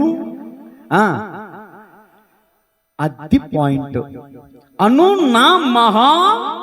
ఆయనే చెప్పాడు, ఇదిగో నా సైన్యం, మన బలగం, ఇదిగో అణుబాంబు మన బలగం, లేకపోతే ఈ బీటు విమానం మన బలగం, లేకపోతే ఈ ఏ బాంబులు అయ్యి క్లస్టర్ బాంబులు మన బలం. ఇది ఇప్పుడు దేశాలు యుద్ధాలు చేసుకుంటున్నారు కదా, క్లస్టర్ బాంబ్స్, బీటు విమానాలు, అణుబాంబులు ఎవరి దగ్గర ఉంటే ఆడే మగాడు. అవి చాలా బలంతో ఉంటాయి, చాలా ఖర్చుతో కూడినవి. కానీ నా యేసై సైన్యం ఎలాంటి తెలుసా? అల్పజీవులు, బహు బలహీనమైనవి. చీడ పురుగు మనల్ని ఏం చేస్తుంది అనుకుంటాం, అర్థమవుతుందా? మిడతలు ఆయన సైన్యం అంట, గొంగళ పురుగులు ఆయన సైన్యం అంట, తర్వాత పసర పురుగులు ఆయన సైన్యం అంట, చీడ పురుగులు ఆయన సైన్యం అంట. ఒక చెట్టు ఉందండి, నా వైపు చూడండి, దేవుని స్తోత్రం చెప్పండి గట్టిగా. చెట్టు ఉంది, పంట ఉంది, ఓ రైతు పంట ఉంది, ఈ మిడతల దండు వెళ్ళిపోయింది, పంట మీద వాలింది, పంట అంతా ఏం చేస్తుంది? నాశనం చేస్తుంది. ఓ చెట్టు ఉంది, ఆ చెట్టు గొంగళ పురుగు పట్టింది, ఆ గొంగళ పురుగు ఏం చేస్తుంది? ఆ చెట్టు పసర, ఆ చెట్టు పచ్చదనం ఆకులని తినేస్తుంది, పచ్చదనం అంతా పోద్ది, మిగిలిన దానిని పసర పురుగులు తినేస్తాయి. మిడతలు విడిచిన దానిని గొంగళ పురుగు తినేస్తుంది, గొంగళ పురుగు విడిచిన దానిని పసర పురుగు తినేస్తుంది. పసర పురుగు తినేసిన తర్వాత పచ్చదనం ఏమైనా ఉంటుంది ఆ చెట్టుకి? మోడు బారిపోయి ఉంటుంది, మోడు బారిపోయి ఉంటుంది. ఆ మోడును కూడా వదలదంట. ఏంటిది అది? చీడ పురుగు పట్టిందంటే తోల్చేస్తుందంట, ఆ మోడును కూడా తినేస్తుందంట. అది దేవుని మహాసైన్యం. దేవునికి స్తోత్రం చెప్పండి. ఇప్పుడు మాట్లాడుతుంది చెప్పండి, కరోనాని పంపించింది ఎవరండి? చైనావాడా? ఆడిపోసేసుకున్నాడు కదా, మన దగ్గర లేడని ఇంటే తెచ్చింది అప్పుడు. చైనా జింపింగా ఏంటి ఆ వ్యక్తి పేరు? చించానా? బలి ఉంటాయి 4 పేర్లా. దేవుని స్తోత్రం చెప్పండి గట్టిగా. కరోనా అనేది ఒక పురుగు. దీన్ని ఏమంటారండి? మా అమ్మకి టెస్ట్లో అదని తెలియదు. ఏంటిది? క్యాన్సర్ అనేది ఒక పురుగు. ఇలాంటి భయంకరమైన పురుగుతో ఉన్నటువంటి వ్యాధులు కూడా ఉన్నాయి. అవి దీర్ఘకాల వ్యాధులు. అవి పురుగు పట్టిందా ఇక మూడు బారిపోయినట్టే జీవితం. కాబట్టి దేవుడిగో మనం ఎప్పుడైతే తలెగరేస్తామో, కన్నులు ఎప్పుడైతే నెత్తుకొస్తాయో, దేవుడు నీ దగ్గరికి బలగాన్ని పంపించడం. ఒక పురుగును పంపించాడు అనుకో, తొలిసేస్తుంది మన బతుకుని, మన దేహానికి తొలిచేస్తుంది. క్యాన్సర్ ఏ అవయవానికి వస్తే ఆ అవయవాన్ని తీసేయాలి. ఆ అవయవం తీసేసినా కూడా అది మరలా కేలకేస్తా ఉంటుంది ఇంకొక చోటన, ఇంకొక అవయవాన్ని డ్యామేజ్ చేస్తుంది. అలాగా పురుగు అనేది మానవ దేహాన్ని తినేస్తుంది. ఆ పురుగు దేవుని సైన్యం. చూడండి, సర్వ సృష్టి దేవుని మాట వింటుంది, కానీ తన పోలిక చొప్పున చేసుకున్న మానవుడు దేవుని మాట వినట్లేదు. నువ్వు ఎప్పుడైతే దేవుని మాట వినవో, ముందుకు తిరుగుతావో, అప్పుడు పురుగుని పంపిస్తాడంట. సరే, ఇది నా సబ్జెక్ట్ కాదు, కానీ నేను తర్వాత మాట చెప్తా. దేవుని స్తోత్రం చెప్పండి గట్టిగా. అంటే నా నేను పంపిన నా మహాసైన్యం ఆయన పంపించాడు. ఓ మిడతా ఎల్లు, వెళ్ళిపోద్దంట. ఓ పురుగు ఎల్లు, గొంగళ పురుగు ఎల్లు. ఆయన ఒక మాట చెప్తే చాలు, చిన్న చిన్న పురుగులు కూడా ఆయన మాట వింటున్నాయి. ఇప్పుడు కొంచెం పెద్దగా వెళ్దాం. నిర్గమకాండం 8వ అధ్యాయం 1 నుంచి 4 వచ్చిన చదవండి. నిర్గమకాండం. యెహోవా ఏటిని కొట్టి 7 దినములైన తర్వాత యెహోవా మోషేతో ఇట్లా, నేను వెళ్ళి నా జనులు పోనిమ్ము, పోనీయనల నీడల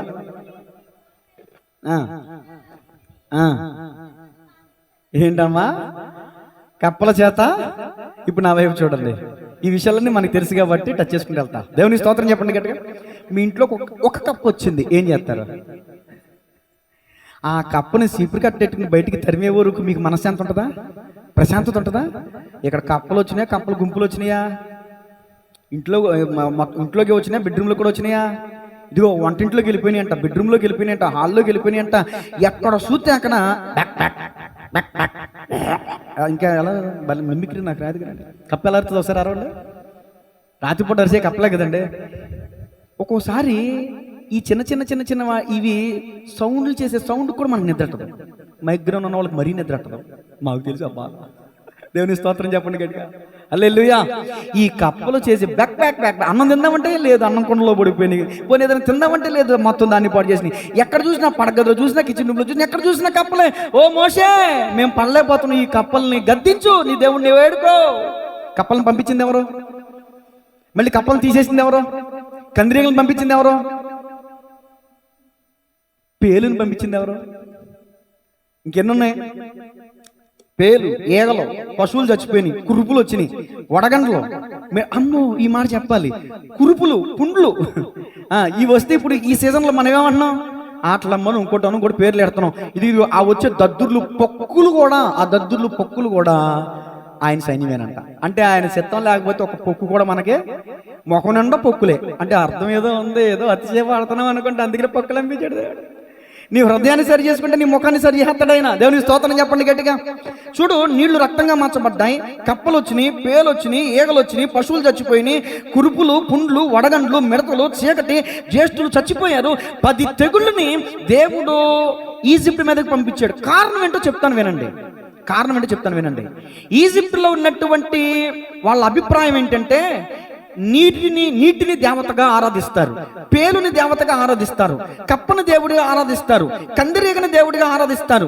అందుకని జీవము కలిగిన దేవుడు, సైన్యములకి అధిపతి యెహోవా, ఒరే అది కాదురా దేవుళ్ళు, వాటిని సృష్టించిన వాడిని నేనురా దేవుణ్ణి అని ఇదిగో ఈ ఐగుప్తు దేవతలకి తీర్పు తీర్చాడంట ఆ 10 తెగుళ్ళు పంపించడం ద్వారా.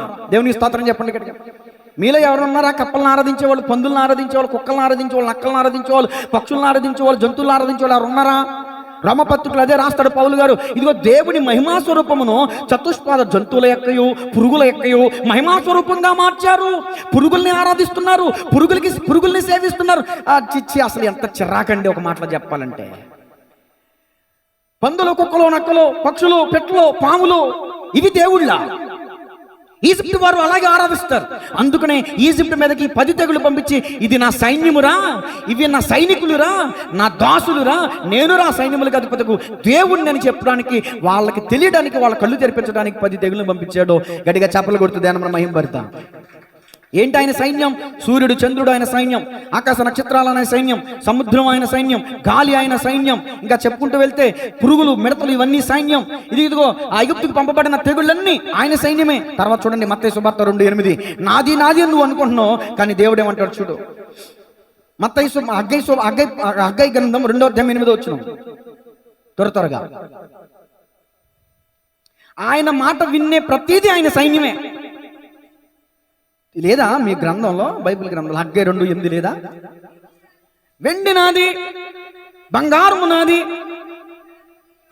నేను సైన్యములకు అధిపతి యెహోవా. దేవుని స్తోత్రం చెప్పండి గట్టిగా చెప్పండి. ఇప్పుడు చెప్పండి, మీ మెడలో ఉన్న బంగారం ఎవరిదే? మీ ఇంట్లో బంగారం, మీ ఇంట్లో బీరువాలో ఉన్న బంగారం ఎవరిదే? నాది అంటూ వదిలే వాహులాట నీకెందుకు, ఏది నీది కాదు, సత్యమేది ఎరుగవెందుకు. నేను కాక మొన్న భూస్థాపన కార్యక్రమానికి వెళ్తే ముక్కు పుడక ఎంత ఉంటుంది? అది 1000 ఉంటుందా? 2-3 ఏళ్ళు ఉంటుందా? వదల్లా, పీకేసారు. మరి పీకరా, ఏదో అక్కడ రాలేదు, అక్కడ తెస్తారు, అక్కడ వెళ్ళిచేస్తారు, అక్కడ ఒప్పుకోరు. ఎలా వచ్చాము అలాగే వెళ్ళాలి. ఇక్కడ మీరు అభిమానంతో వేస్తారు. మా నాన్నకి ఎంత ఇష్టమో కండువ, మా అమ్మకి ఎంత ఇష్టమో చీర అని ఇక్కడ వేస్తారు. అక్కడికి వెళ్ళాలి మీకు తెలీదు, తీసి వదలాడేస్తారు. తల్లి గారు భోలించి ఎలా వచ్చామో ఇప్పుడు చెప్పండి. ఏది మీది? బంగారం మీద, వెండి మీద? దేవుని స్తోత్రం. ఒక ముక్కు పొడకు కూడా వదలరు, రాకపోతే పట్ల కట్టి పీకేస్తారు, ముక్కు కోసేస్తారు అవసరమైతే. దేవుని స్తోత్రం చెప్పండి గట్టిగా. నీ కష్టార్జితంతోనే కొనుక్కున్నావు నీ ముక్కు పొడక, వచ్చారా? జీవితకాలం కష్టపడి గురి, సొంతిల్లు, లక్ష్యం ఎంతో కష్టపడి రెక్కల ముక్కలు చేసుకుని కట్టుకున్నావు కొంపలో సత్తకి నీకు యోగ్యం ఉందా? సత్య కొంపలో పెడతారా? రోడ్డుకి ఇడిచేస్తారు, రోడ్డు మీద ఎట్టేస్తారు. ఏది నీది? దేవుడు అంటాడు, వెండి నాదే, బంగారం నాదే, సైన్యములకు అధిపతి యెహోవా నేనా. దేవునికి స్తోత్రం చెప్పండి గట్టిగా. తర్వాత జకర్యా గ్రంథం 1వ అధ్యాయం 3వ వచనం ముగింపులోకి వస్తున్నా. ఈ మాట చదివే ముందు లేవ్యకాండం 26వ అధ్యాయం 14వ వచనం చదవండి. లేవ్యకాండం 26:14. లేవ్యకాండం 26:14. మీరు నా మాట వినక అనుసరింపక నిరాకరించిన ఎడల అనుసరింపక మీరునట్లు. ఇదిగో ఇందాక చెప్పాను మీకు, దేవునికి విధేయత చూపించకపోతే, ఆయన మాట అనకపోతే రోగాలు పంపుతాడు అన్నాను కదా. అది నా సొంత మాట కదా, ఇక్కడ చదువుతుందిగా చెల్లెమ్మ, వినండి. నేను మీకు చేయదునేమనగా, మీ కన్నులు క్షీణించి, మీ కన్నులు ఏమైపోతాయి అంటే లోపలికి వెళ్ళిపోతాయి. అదే 4-5 రోజులు అంకనా అంటారు కదా, చేతి కళ్ళు ఏమైపోతాయి, పీక్కుపోతాయి కదా, లోపలికి వెళ్ళిపోతాయి, క్షీణించిపోతాయి. అది తెల్ల పువ్వులు వస్తాయి. కన్నుకి ఆపరేషన్ చేయాలంటారు, అప్పుడు కలజోడు ఎట్టాలంటారు, అప్పుడు చదువమ్మా.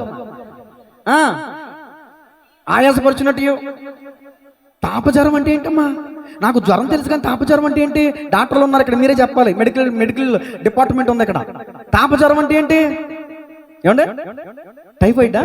Double typhoid. ఇప్పుడు టైఫాయిడ్లు, డబుల్ టైఫాయిడ్లు, మరియాలు, రకరకాల జ్వరాలు. ఒక్క జ్వరమే కదా అనుకుంటాం. జ్వరంలోనే 700 రకాల జ్వరాలు ఉంటాయంట. డెంగ్యూ జ్వరమే, మలేరియా జ్వరమే. ఒక్క జ్వరంలోనే 700 రకాలు. అంటే ఇప్పుడు జ్వరము కూడా ఆయన రమ్మంటేనే వస్తుంది అనమాట. పక్కులు, దద్దులు ఆయన సెలవిస్తేనే వస్తాయి అన్నమాట. ఆయన సెలవిస్తే జ్వరం వస్తుంది, గద్దెత్తే జ్వరం పోద్దా? పోతేనే కదా అప్పుడు సైనికుడు. పేతురు అత్త ఇంట ఎలా పడుందంట? జ్వరముతో పడుందంట. సీమోను అత్త జ్వరముతో పడి ఉండట చూచి యేసు ప్రభులో ఇంటిలోనికి వెళ్ళి అదిగో ఆ జ్వరమును గద్దించగా జ్వరం ఆమెను ఏమైపోయిందంట? అంటే జ్వరం దేవుని మాట ఉందా లేదా? రమ్మంటే జ్వరం వస్తుంది, పొమ్మంటే పోతుంది. అంటే ఇప్పుడు చెప్పండి, జ్వరం దేవుని సైన్యం. దేవుని స్తోత్రం చెప్పండి గట్టిగా. అపవిత్రాత్మ పట్టి ఒకడు చిన్నప్పటి నుంచి నీళ్ళల్లోనూ అగ్నిలోనూ పడిపోతున్నాడంట. నీళ్ళు ఎక్కడ కనబడితే అక్కడ పడిపోతున్నాడంట. అగ్ని ఎక్కడ కనబడితే అగ్నిలో పడిపోతున్నాడంట. ఆ వాటిలో ఉన్న దెయ్యం చంపేయాలని వస్తుందంట. ఆ తండ్రి యేసు ప్రభు దగ్గరికి తీసుకుని వెళ్ళాడు, ఆ శిష్యుల దగ్గరికి తీసుకెళ్ళాడు. వాళ్ళు శతవిధాల ప్రయత్నాలు చేశారు కానీ వాళ్ళ కాల. యేసు దగ్గరికి వచ్చి, అయ్యా మీ శిష్యుల వల్ల కాలేదు, ఏమైనా నీ వల్ల అయితే నా బిడ్డను బాగు చేయి. నా బిడ్డ మరణం చూడలేకపోతున్నాను నేను. చిన్నప్పటి నుంచి ఎప్పటి నుంచి పట్టింది? చిన్నప్పటి నుంచి నయ్యా. ఇది ఏం చెప్పినా సమాధానం ఇవ్వడు, ఏం మాట్లాడలేడు. అంటే కారణం ఏంటంటే ఆ వ్యక్తికి పట్టిన దెయ్యం మోగ దెయ్యం అంట. మనం ఏం సమాధానం, మనం ఎన్ని మాట్లాడినా కొంతమంది మూలి మోకాలు వేసుకుని కూర్చున్నారు అనుకుంటాం. అది మూలి మొహం కాదు, పట్టేసింది. నూరారు మాట్లాడరు, పలకరితే అని వెళ్ళిపోతారు. చూడండి, నీకు చెప్పేది సమాధానం అని ముఖం పక్కన వెళ్ళిపోతారు. అది మూలి ముఖం కాదు, దెయ్యం ముఖం. దెయ్యం నాళ్ళలో దెయ్యం ఉన్న వాళ్ళు హార్ట్ఫుల్గా వందనాలక్క, వందనాల తమ్ముడు, వారం ఏంది మిమ్మల్ని చూసుకుని అని ఒకళ్ళు పలకరించుకుంటారు. దెయ్యం లేని వాళ్ళు, దెయ్యం పట్టిన వాళ్ళు చూస్తే మాట్లాడాల్సి వస్తుందని కప్పు చెప్తాం. ఎక్కడ దంగలు అక్కడే, దేవుని స్తోత్రం చెప్పండి గట్టిగా. ఈ మూలి మోకాలు కాదు, నాకు తెలియదు ఇప్పటి వరకు. మోగ దెయ్యం మనం ఎంత గొంతుకు దించుకున్నా దానికి వినపడదు. దానికి ఏంటంట?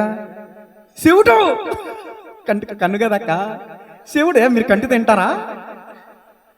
ఆ బాలుడికి పట్టిన దెయ్యం మోగది, చెవిటిది. మనం ఏం చెప్పినా ఆడికి వినపడదు. కొంతమందికి దెయ్యం పడితే అరే వాళ్ళకి ఇష్టమైంది పెట్టరా, తినేసి పోద్దే అంటారు. కొంతమంది భౌతిక పరంగా వీళ్ళు అడుగుతున్నారంట. ఒక దెయ్యం పడితే, అమ్మా నువ్వెవరవే? నేను పలానా.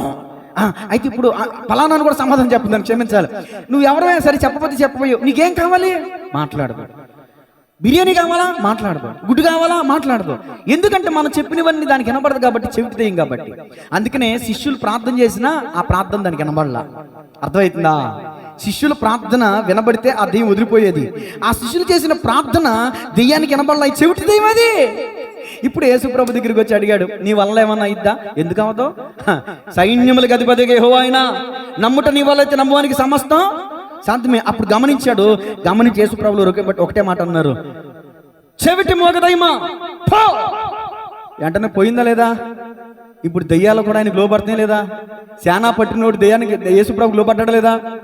నువ్వెవరవే అంటే సమాధానం చెప్పాడు. ఆడికి స్వరం వచ్చింది, ఆడికి చెవి బాగా పనిచేస్తుంది. నువ్వెవరవే? నేను శానా. ఒక్క దెయ్యం కాదు, 2000 దెయ్యాలు. శానా అంటే వేలు, అనేక మంది పడితే శానా అంటారు. 2000 ఒక సైన్యమే ఉంది వాళ్ళు. 2000 దెయ్యాలు పట్టిన శానా కూడా యేసు ప్రభులు ఒక మాట గద్దించగానే విలవిలలాడించి ఆ వ్యక్తిని విడిచిపోయినాయి అంట. గట్టిగా చప్పట్లు కొడుతూ దేనమ్మ మహిమ పడదాం. భూమి ఆకాశాలు కాదు, సూర్యచంద్రులు కాదు, భూమి మీద కాదు, ఆకాశం మీద కాదు, పాతాళంలో ఉండేటటువంటి అపవిత్రాత్మ మీద కూడా ఆయనకు అధికారం ఉంది. యేసయ్య నామంలో శక్తి ఉన్నదయ్యా, శ్రీ యేసయ్య నామంలో శక్తి ఉన్నదయ్యా, యేసయ్య నామంలో శ్రీ యేసయ్య. హల్లెలూయా. పాటలు పాడడానికి సమయం లేదు, అయిపోయింది. హగ్గై 2 వారు తీయండి. హగ్గై 2. మరియు సైన్యములకు అధిపతియగు యెహోవా సెలవిచ్చున్నదేమనగా, ఇక కొంతకాలం ఇంకొక మారు ఆకాశమును, భూమిని, సముద్రమును, నేలను నేను కంపింపచేతును. అంటే ఆయన మాట సెలవిస్తే భూకంపం వస్తుందంట. ఆయన మాట సెలవిస్తే ఆకాశం శాప చుట్టినట్టు చుట్టబడద్దంట. ఆకాశాన్ని, భూమిని కంపింపచేస్తానంటున్నాడు. అంటే భూమికి, ఆకాశానికి అధికారం ఎవరి చేతిలో ఉంది? శూన్యములో ఈ భూమిని, శూన్యములో ఈ భూమిని ప్రేలాడదీసిన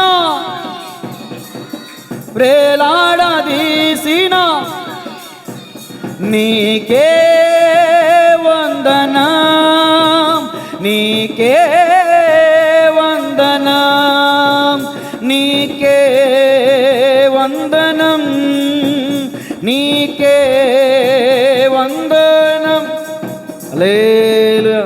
ఇప్పుడు చెప్పండి, సూర్యుడు, చంద్రుడు, ఆకాశం, భూమి, సముద్రం, సముద్రంలో జలచర జంతువులు, భూచర జంతువులు, భూమిపైన, ఆకాశం పైన, పాతాళం క్రింద అన్నింటి మీద ఆయన అధికారం కలిగిన వాడు.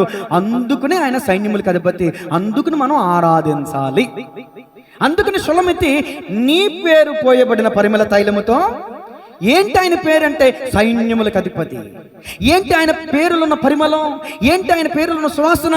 అదుగదుగో ఆయన సమస్తం మీద అధికారం కలిగిన వాడు. అది ఆయన పేరు. ఆయన పేరులో ఉన్న గొప్పతనం అది. నీకు నాకు కొన్నింటి మీద అధికారం ఉంటుంది, కానీ ఆయన అన్నింటి మీద అధికారం కలిగిన వాడు. అన్నింటి మీద అధికారం కలిగిన వాడు. ఈరోజు మనకేం చెప్తున్నాడు ఒక మాట చూద్దామండి. జకర్యా 1:3. జకర్యా 1:3. కాబట్టి నీవు వారితో ఇట్లనము, సైన్యములకు అధిపతికి యెహోవా సెలవిచ్చినదేమనగా, మీరు నా తట్టు తిరిగిన ఎడల నేను మీ తట్టు తిరుగుదనని సైన్యములకు అధిపతికి యెహోవా సెలవిచ్చుచున్నాడు. హన్నా ఎన్నో ప్రయత్నాలు చేసి ఉంటుంది, ఎన్నో కొండలు ఎక్కే ఉంటుంది, ఎన్నో పొట్లు తిరిగే ఉంటుంది, ఏవేవో మింగే ఉంటుంది, ఏవేవో మొక్కలు, ఆకులు, పసర్లు కూడా మింగే ఉంటుంది. దేనికోసం? అది బాగా చెప్పారండి. దేవుడు మిమ్మల్ని దీవించును గాక. ఈ రోజుకి కూడా పెళ్ళై 10-15 సంవత్సరాలు అయ్యి పిల్లలు లేక బాధపడుతూ ఎవరే చెప్తే అది చేసేవాడు లేకపోలేదు. చిట్ట చివరికి హన్నా ఎక్కడికి వచ్చింది? సైన్యములకు అధిపతియగు యెహోవా తట్టు తిరిగింది. ఆయన దగ్గరకు వచ్చింది, ఆయన దగ్గర ఏడ్చింది, కన్నీరు విడిచింది, ఒక మొక్కుబడి చేసుకుంది. నాకు మగబిడ్డ నువ్వు ఇస్తే నీకు ఆ మగబిడ్డ నీకే సమర్పించేస్తా. ఆ మాటకి, ఆ కమిట్మెంట్కి దేవుడు కరిగిపోయాడు. ఆమె గర్భాన్ని తెరిచాడు, సమూయేలుని ఇచ్చాడు. దేవునికి స్తోత్రం చెప్పండి గట్టిగా. దేవుడు నీ తట్టు తిరగాలి. నువ్వు ఎన్నో సమస్యలతో ప్రార్థన చేస్తున్నావు. ఇదిగో చూడండి, మీరు ఇలా ప్రార్థన చేస్తున్నారు. ఇప్పుడు దేవుడు తిరుగున్నాడు అనుకోండి, మీరు ఇలా ప్రార్థన చేయగానే ఆయన మీ తట్టు తిరుగున్నాను ఏమని చెప్పేస్తాడు తెలుసా? ఇలా తిరిగిపోతాడు. మీరు ప్రార్థనలన్నీ ఆయన వీపుకెళ్ళి తగిలి ఇంకెనకెళ్ళిపో, మీ ప్రార్థన మీ హృదయంలోకి వచ్చేస్తుంది. మీరు ఎంతకాలం ప్రార్థన చేసినా ఆయన వీపుకి తగిలి మరలా ఆయన మీ హృదయంలోకి వచ్చేస్తుంది. నా ప్రార్థన నా ఎదలోనికి తిరిగి వచ్చింది అన్నాడు భక్తుడు. ఎందుకు నీ ప్రార్థన నీ ఎదలోనికి తిరిగి వచ్చేద్దంటే, నువ్వు ఆయన తట్టు తిరగనంత వరకు. ఏ విషయంలో మేము నీ తట్టు తిరుగుదమని అడుగుతున్నారంట. ఆ సంగతుల్లోకి వెళ్తే టైం సరిపోదు, నేను ముగించేస్తున్నాను. దేవుని సర్వాధికారం గురించి చెప్పానండి. ఏమండి, తలలు వంచని మనం ప్రార్థన చేద్దాం. ఇంతవరకు చెప్పబడని నా దేవుని మాటలు మనందరి హృదయాల్లో నీరు కట్టి ఫలించునుగాక. ఆమె పరమగీతం 1:3 ప్రార్థన చేద్దామండి. తలలు వంచండి. చెప్పబడిన వాక్యాన్ని బట్టి ప్రార్థన. భూమి ఆయన మాట వింటుంది, గాలి ఆయన మాట వింటుంది, సముద్రం ఆయన మాట వింటుంది, ఆకాశము, సూర్యచంద్రులు ఆయన మాట విన్నాయి, చేప ఆయన మాట ఉంది, జ్వరం ఆయన మాట ఉంది, అపవిత్రాత్మ ఆయన మాట ఉంది. ఇవన్నీ ఆయనకు లోబడుతున్నాయి అంటే వీటన్నిటి మీద ఆయన అధికారిగా ఉన్నాడు. నువ్వు యేసు ప్రభుని ఎందుకు నమ్ముకోవాలి? ఆయన ఎందుకు ఆరాధించాలంటే ఆయనకి అధికారం ఉంది కాబట్టి. మన ప్రభుత్వ అధికారులకి మనం లోబట్టలేదా? పంచాయతీ ప్రెసిడెంట్కి లోపడకపోతే తిరగబడితే కంప్లైంట్ పెడతారు, కేసు పెడతారు, జైలుకి వెళ్ళి కూర్చోవలసి వస్తుంది. ఒక పంచాయతీ ప్రెసిడెంట్కే మనం ఎదురు తిరిగితే అలా ఉంటే పరిస్థితి. సైన్యములకు అధిపతి యెహోవాకి నువ్వు తిరుగుబడి చేస్తే ఆయన ఊరుకుంటాడా? సైన్యాన్ని పంపిస్తాడు. జాగ్రత్త. ఉరుములు మెరుపులు ఆయన మాట వింటున్నాయి. ఆయన మాటిస్తే భూమి కంపిస్తుందంట, భూమి వణుకుద్దంట. విచిత్రం ఏంటంటే మనం మాత్రం వినట్లా, మనం మాత్రం వనకట్లా. కళ్ళు నెత్తికి వస్తున్నాయి. ప్రార్థన. చెప్పబడిన వాక్యం ద్వారా మీ వ్యక్తిగతంగా ఓ చిన్న తీర్మానంలోనికి వస్తారా? ప్రభువా, ఎందుకు ఆరాధించాలో తెలియకుండా నిన్ను ఆరాధించాము ఇంతవరకు. పెదవులతో కూడిన ఉత్తుత్తి మాటలతో మిమ్మల్ని ఆరాధించాం, కానీ ఈ రోజు నుంచి హార్ట్ఫుల్గా నిన్ను ఆరాధిస్తాం. ఆత్మతో సత్యముతో ఆరాధిస్తాం. పూర్ణాత్మతో, పూర్ణ సత్యముతో, పూర్ణ వివేకంతో, పూర్ణ బలముతో నిన్ను ప్రేమిస్తాం. ఎందుకంటే నీవు సర్వాధికారము కలిగిన దేవుడివి, సైన్యములకు అధిపతికి యెహోవావి కాబట్టి. నా తల్లి గర్భంలో నేను రూపించబడ్డానికి గల కారణం నీవే. నాకు అర్థమైంది ఈరోజు వాక్యాన్ని బట్టి. ఈ భూమి మీద బతికి పట్టగట్టి ఊపిరి పిలుస్తున్నానంటే కారణం నీవే. నాకు అర్థమైంది ఈరోజు వాక్యాన్ని బట్టి. నా శక్తి కాదు, నా బలం కాదు, నా వెండి కాదు, నా బంగారం కాదు, నా ఆస్తిపాస్తులు కాదయ్యా, నీ కృప వల్లే నేను బ్రతుకుతున్నానని ఈరోజు నేను తెలుసుకున్నానయ్యా నీ వాక్యం వల్ల.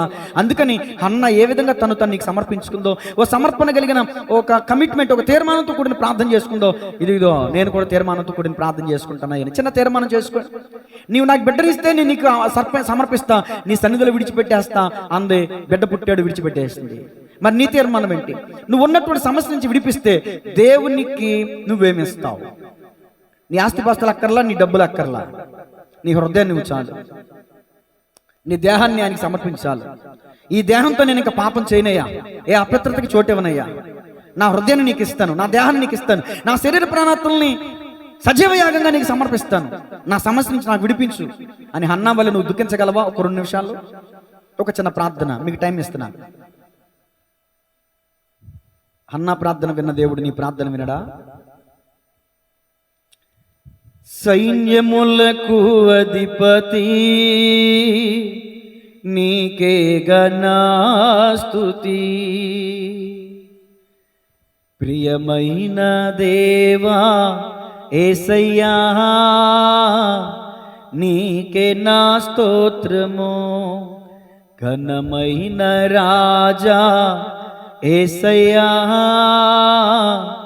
నీకే నా వందనం. అందరూ ప్రార్థన చేయాలి.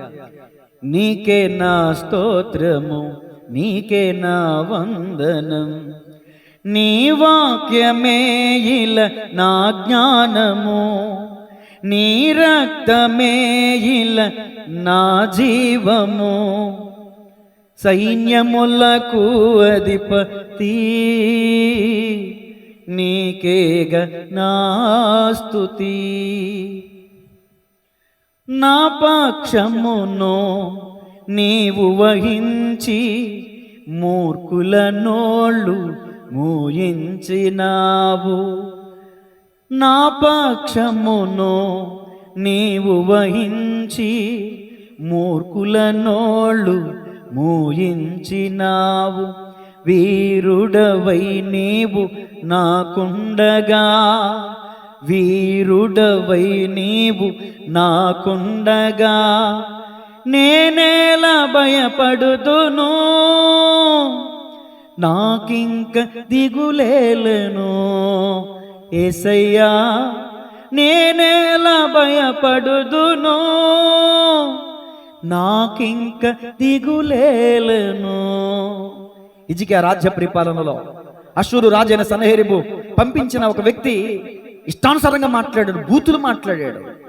హిజ్కియా అతను మాట్లాడిన మాటలన్నీ ఒక లెటర్ మీద రాసి, ఇదిగో దేవుని మందిరంలోకి వెళ్ళి విప్పి పరచి, ఇదిగో జీవము కలిగిన దేవా, సైన్యములకు అధిపతియగు యెహోవా, నీ జనులను దూషించిన వారి మాటలు విను అని ఏడ్చాడు హిజ్కియా దేవుని మందిరానికి వెళ్ళి. హిజ్కియా ప్రార్థన దేవుడు ఆలకించాడు. ఒక్క దూతను పంపించాడు. ఒక్క రాత్రిలోనే 185,000 మందిని హతమార్చాడు ఆ దూత. దూతలను కాదు, ఒక దూతనే పంపించాడు. మరి దూతలను పంపిస్తే ఇంకెలా ఉంటుందో పరిస్థితి. ఈరోజు నిన్ను నిందిస్తున్నా, నిన్ను అవమానిస్తున్నా వాళ్ళందరి విషయంలో దేవుని సన్నిధిలో ప్రార్థన చేయను. హన్నాని అవమానించిన తోడుకోవడలే దేవుని సన్నిధికి వచ్చి ప్రార్థన చేసింది. హిజ్కియాను అవమానపరిచాడు సన్హెరీబు. హిజ్కియా దేవుని సన్నిధికి వెళ్ళి ప్రార్థన చేశాడు. హిజ్కియా ప్రార్థన విన్నాడు. ఒక దూతను పంపించాడు. సైన్యమంతా తెల్లారేపటికి మృత కలేబరాలై పడి ఉన్నాయి. మృత చచ్చిన కలేబరాలైపోయినాయి. రాజు తిరిగి వెళ్ళిపోయడానికి తన గ్రామంలో తన బిడ్డల చేత చంపబడ్డాడు. దేవుడు చెప్పాడు అలా జరుగుద్దని. నీ భవిష్యత్తు ఏంటో దేవుడు నీకు చెప్పాడు తెలుసా? అది హిజ్కియా కన్నీటితో దేవుని సన్నిధిలో ప్రార్థించాడు. ఇదిగో ఈ దూషణ మాటలు విను ప్రభువా, సైన్యములకు అధిపతియగు యెహోవా, నీ సైన్యమును తిరస్కరించుచున్న ఆ సన్హెరీబు మాటలు చూడు, విను, దృష్టించు అని హిజ్కియా ప్రార్థన చేస్తే ఒక్క దూతను పంపించాడంతే. చాప్టర్ క్లోజ్ అయిపోయింది. Matter finish. ఇంకా ఎంతవరకు ఎంతమంది నీ మీద లేస్తున్నారో లేవని, ఎంతమంది ఎన్నేసి మాట్లాడుతున్నారో అన్ని, ఎంతమంది నీ మీద పగెట్టుకున్నారో పెట్టుకొని, రా దుఃఖాక్రాంతురాలై వచ్చిందంట దేవుని సన్నిధికి. అన్నా రా దేవుని సన్నిధికి, ప్రలాపించు, ఏడ్చు, కన్నీరు విడిచిపెట్టి ఆయన పాదాలు పట్టుకో. అన్న దుఃఖాన్ని స్తుతి వస్త్రంగా మార్చేశాడు నా యేసయ్య.